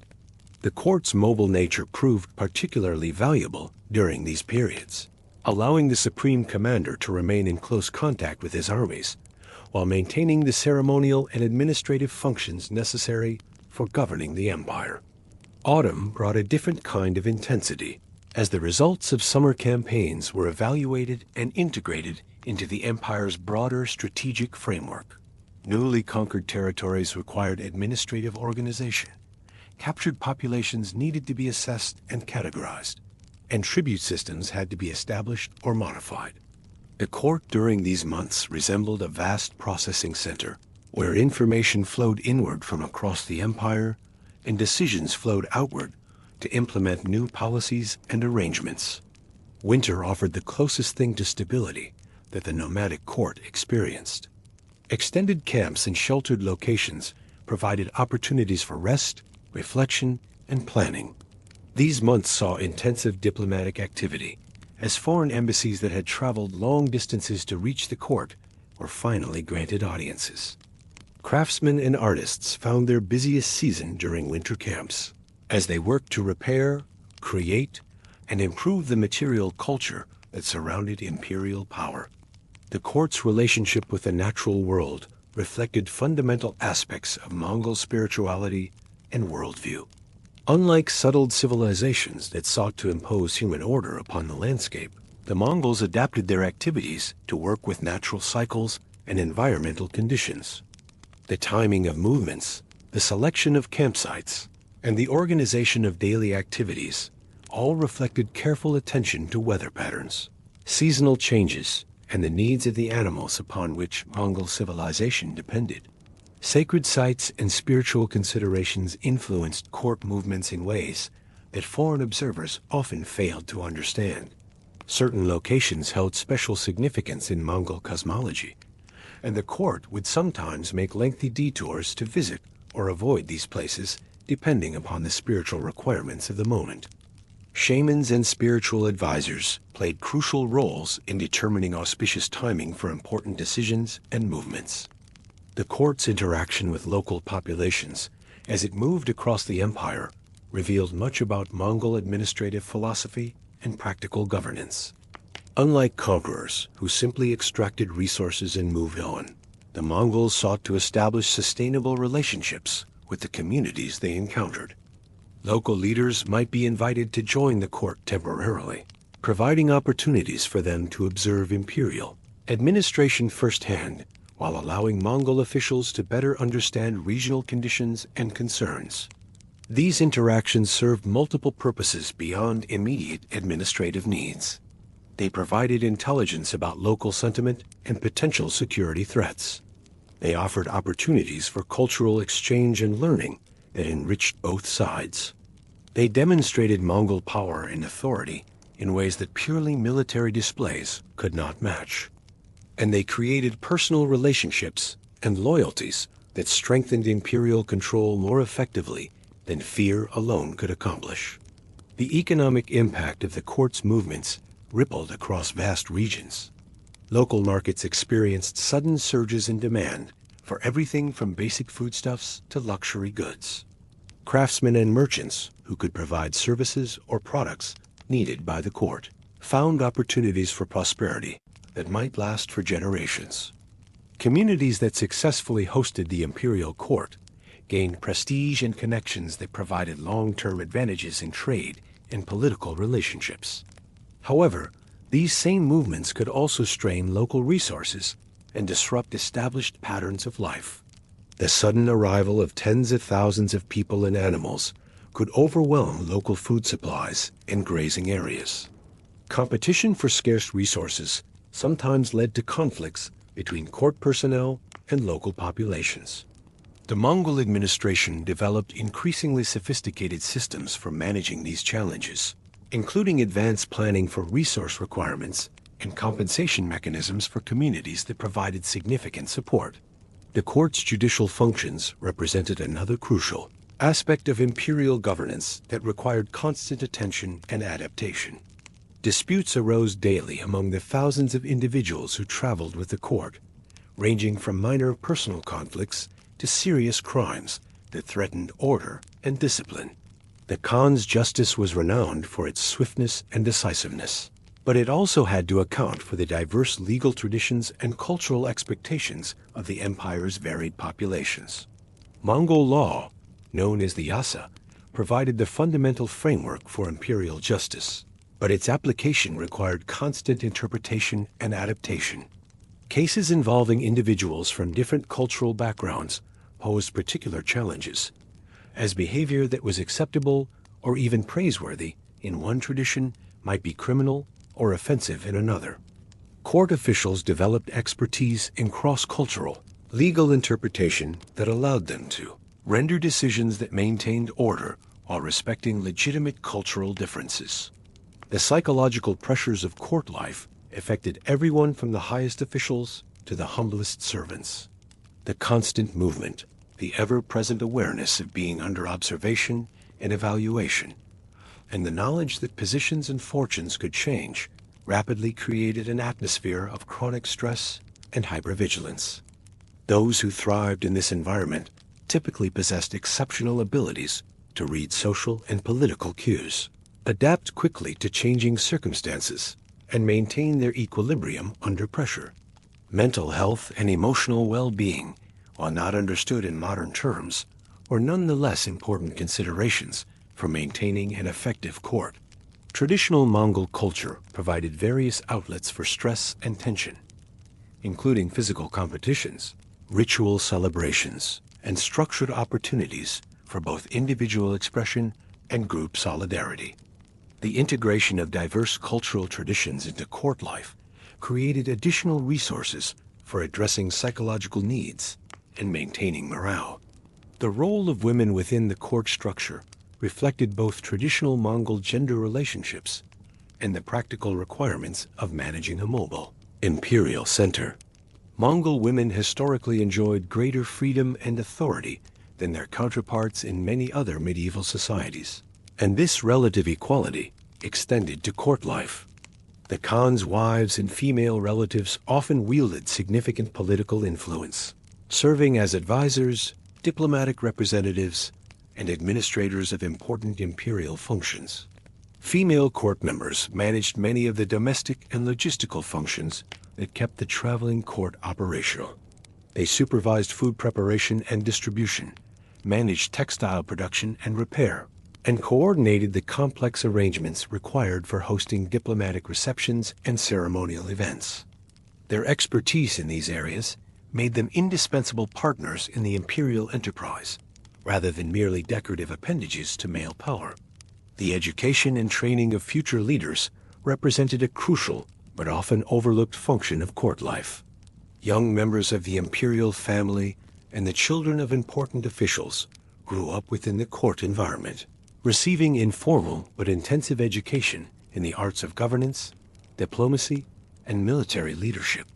They observed firsthand how decisions were made, how conflicts were resolved, and how the machinery of empire actually functioned. This experiential education proved far more valuable than any formal schooling could provide. Future khans and high officials learned to read the subtle cues of political relationships, to understand the practical constraints that shaped policy decisions, and to develop the personal networks that would support them throughout their careers. The court served as a continuous leadership development program that prepared the next generation to assume the responsibilities of imperial governance. The technological innovations that emerged from court life often reflected the unique challenges of maintaining a mobile center of power. Portable furniture that could be quickly assembled and disassembled reached remarkable levels of sophistication and elegance.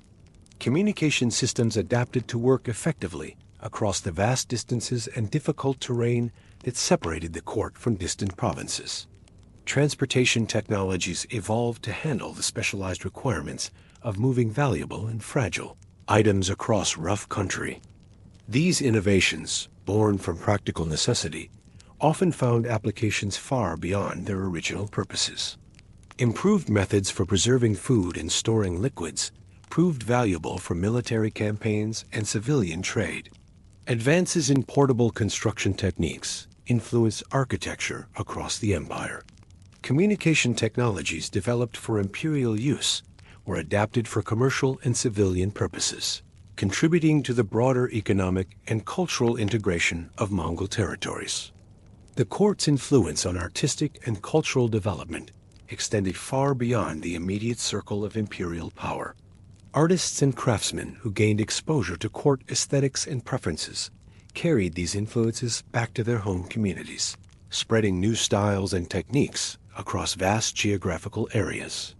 The synthesis of different cultural traditions that occurred naturally within the diverse court environment created new artistic forms that combined elements from multiple sources in innovative ways. Literary traditions also evolved through court patronage and support. Poets and storytellers who performed for imperial audiences adapted their works to appeal to diverse cultural backgrounds while maintaining their essential character and appeal. Written literature, supported by the court's resources and international connections, began to incorporate themes and techniques from multiple traditions, creating new forms of expression that reflected the cosmopolitan nature of Mongol civilization. The medical and healing traditions practiced at the court represented another area where cultural synthesis produced significant innovations. The court's physicians included practitioners trained in Chinese, Islamic, and traditional Mongol healing methods.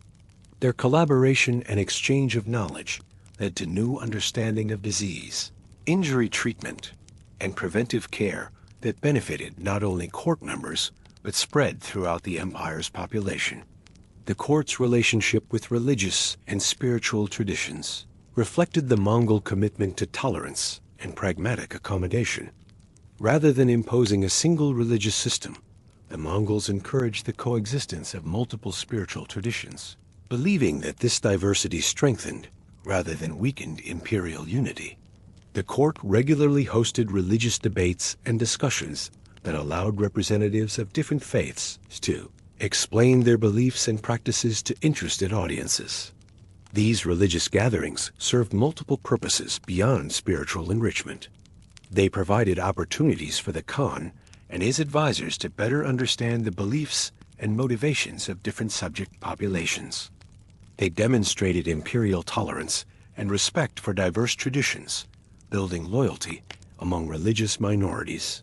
They facilitated intellectual exchange that contributed to theological and philosophical development across cultural boundaries.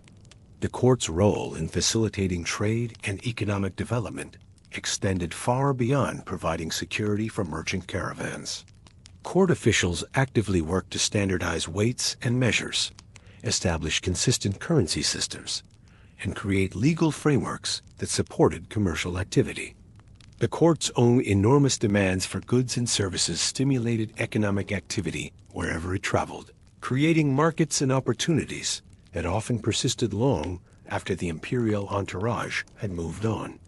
Banking and credit systems evolved to meet the complex financial requirements of imperial administration and court maintenance.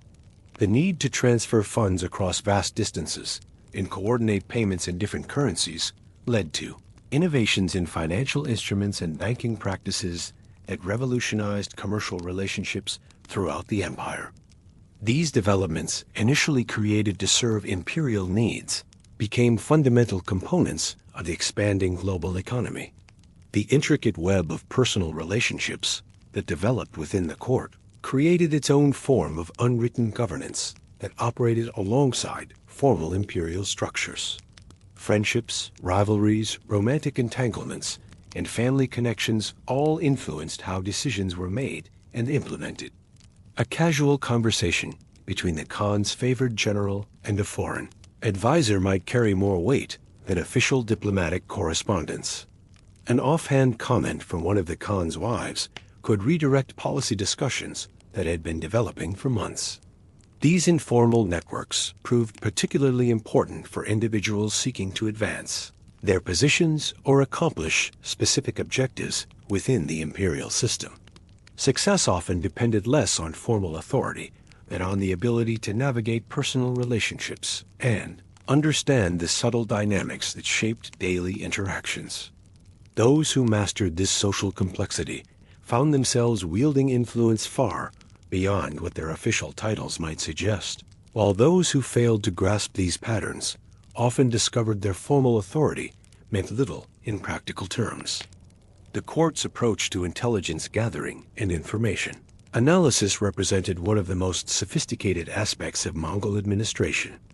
Beyond the obvious military and diplomatic intelligence that flowed through official channels, the court maintained an extensive network of informal observers and informants.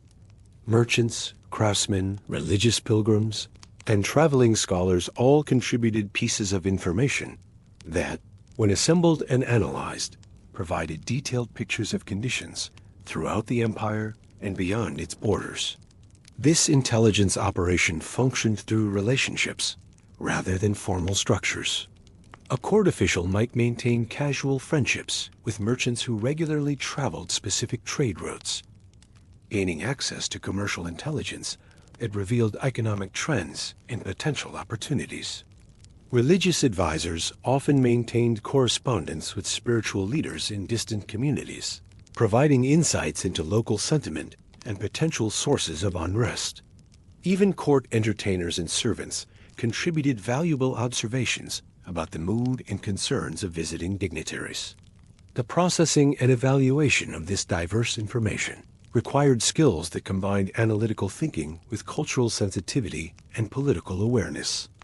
Court officials who specialized in intelligence work needed to understand not just what was being reported, but also the cultural context that shaped how information was gathered and presented. A report from a Chinese merchant might emphasize different aspects of a situation than an account from a Persian diplomat, and both might miss elements that would be obvious to a local Mongol observer. Weather patterns and their impact on court operations received constant attention from specialized observers who combined traditional knowledge with systematic observation.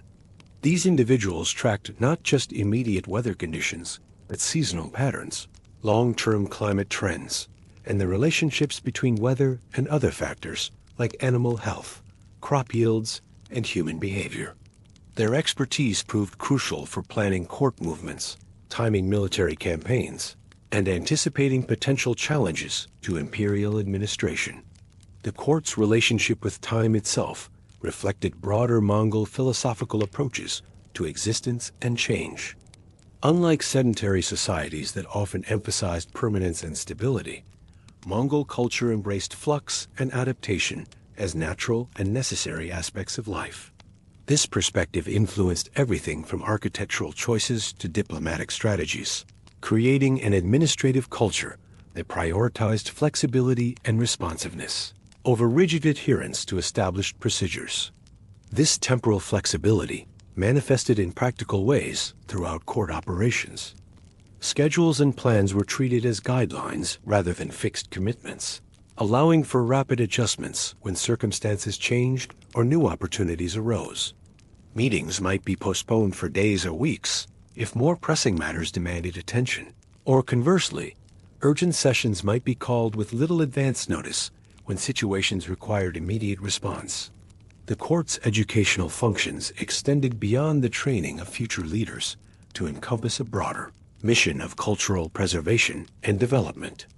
Scholars and intellectuals from across the empire gathered at court not just to serve immediate administrative needs, but to engage in the kind of sustained intellectual work that required resources and protection unavailable in provincial settings. These individuals worked to preserve and transmit knowledge from their respective traditions, while also participating in the cross-cultural exchanges that generated new ideas and innovations. Libraries and archives, though necessarily portable and compact, contained remarkable collections of texts and documents representing multiple languages, scripts, and intellectual traditions. The challenges of maintaining these collections while constantly moving led to innovations in book preservation, copying techniques, and information organization that influenced scholarly practices across the empire. Scribes developed new methods for creating durable, compact texts that could survive the rigors of nomadic life while remaining legible and useful. The court's influence on language development and evolution occurred through the constant interaction between speakers of different tongues who needed to communicate for practical purposes. New vocabulary emerged to describe concepts and objects that had no equivalent in traditional Mongol language, while established terms acquired new meanings and nuances through contact with foreign ideas. These linguistic developments spread throughout the empire as court personnel returned to their home regions or were assigned to new positions in distant territories. Ceremonial protocols evolved continuously as the court encountered new diplomatic situations and cultural challenges. Each foreign delegation brought its own expectations and traditions regarding proper behavior, gift-giving, and formal interactions. Mongol officials developed remarkable expertise in adapting their ceremonial practices to accommodate diverse cultural requirements while maintaining the essential elements that reinforced imperial authority and Mongol identity. The court's impact on fashion and material culture rippled outward through trade networks and cultural exchanges that connected distant regions of the empire. Styles of dress, decoration, and personal ornamentation that originated in court circles spread to provincial centers and eventually influenced popular culture across vast geographical areas. This cultural diffusion worked in multiple directions. As provincial innovations that caught the attention of court, members might be adopted and refined before spreading to other regions. Hygiene and sanitation practices at the court required constant attention and innovation, given the challenges of maintaining health and cleanliness, while constantly moving across varied terrain and climatic conditions. Traditional Mongol practices provided a foundation for court sanitation, but the concentration of so many people in temporary accommodations created challenges that required new solutions. The development of portable washing facilities, waste management systems, and water purification methods influenced urban planning and public health practices throughout the empire. The psychological impact of constant movement and change on court members varied significantly depending on individual temperament, cultural background, and personal circumstances. Some individuals thrived in the dynamic, unpredictable environment of nomadic court life, finding excitement and opportunity in its challenges. Others struggled with the lack of permanent roots and stable relationships, experiencing stress and disorientation that affected their effectiveness and well-being. Social hierarchies within the court operated according to complex and sometimes contradictory principles that reflected the diverse cultural traditions represented in the imperial administration. Mongol concepts of honor and status interacted with Chinese notions of scholarly achievement, Islamic ideas about religious authority, and various other cultural frameworks for understanding social position and appropriate behavior.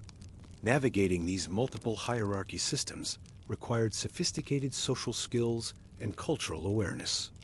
The court's role in technological transfer often occurred through seemingly mundane interactions and observations, rather than formal programs of knowledge exchange. A Chinese engineer might notice an innovative construction technique used in Mongol tent assembly, leading to architectural innovations in his homeland. A Persian metalworker could observe new alloy compositions in Mongol weapons, inspiring improvements in his own craft. These informal exchanges accumulated over time to create significant technological advancement across the empire. As the seasons turned and the great wheel of empire continued its relentless rotation, the court remained the vital center around which everything else revolved. Here, in this moving constellation of tents and banners, of ceremony and calculation, of power and pageantry, the future was being written in ways that none of its participants could fully comprehend. What happened when Chinese gunpowder met Middle Eastern metallurgy? When Islamic mathematics encountered Mongol organizational systems? When European curiosity collided with Asian technical mastery? The answers to these questions lie waiting in our next and final exploration, where we will discover how an empire built on horseback and conquest became the unlikely catalyst for humanity's greatest intellectual and technological revolution. And that's where we'll leave it for tonight. From the aching muscles of postal riders galloping across endless plains, to the final, quiet march of an aging conqueror. From the silent, unmarked graves somewhere beneath Mongolia's hills, to the soft, calculated rituals unfolding inside a felt-lined imperial tent. A long, slow journey through the moving parts of an empire built on endurance and control.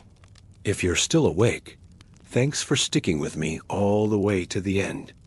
And if you drifted off somewhere between the dust-choked relay stations and the ceremonial bowls of fermented Mare's milk, that's perfectly fine too. That's kind of the whole point. If you enjoyed this slower, sleep-friendly dive into history, feel free to like the video and subscribe for more. And as always, let me know in the comments where you're listening from and what time it was when you pressed play. It's always nice seeing where in the world these late-night history journeys are finding their way. For now, I'll let the hoofbeats grow distant, the campfires burn low, and the wide, empty step fade into the quiet of the night. Sleep well, and I'll see you next time.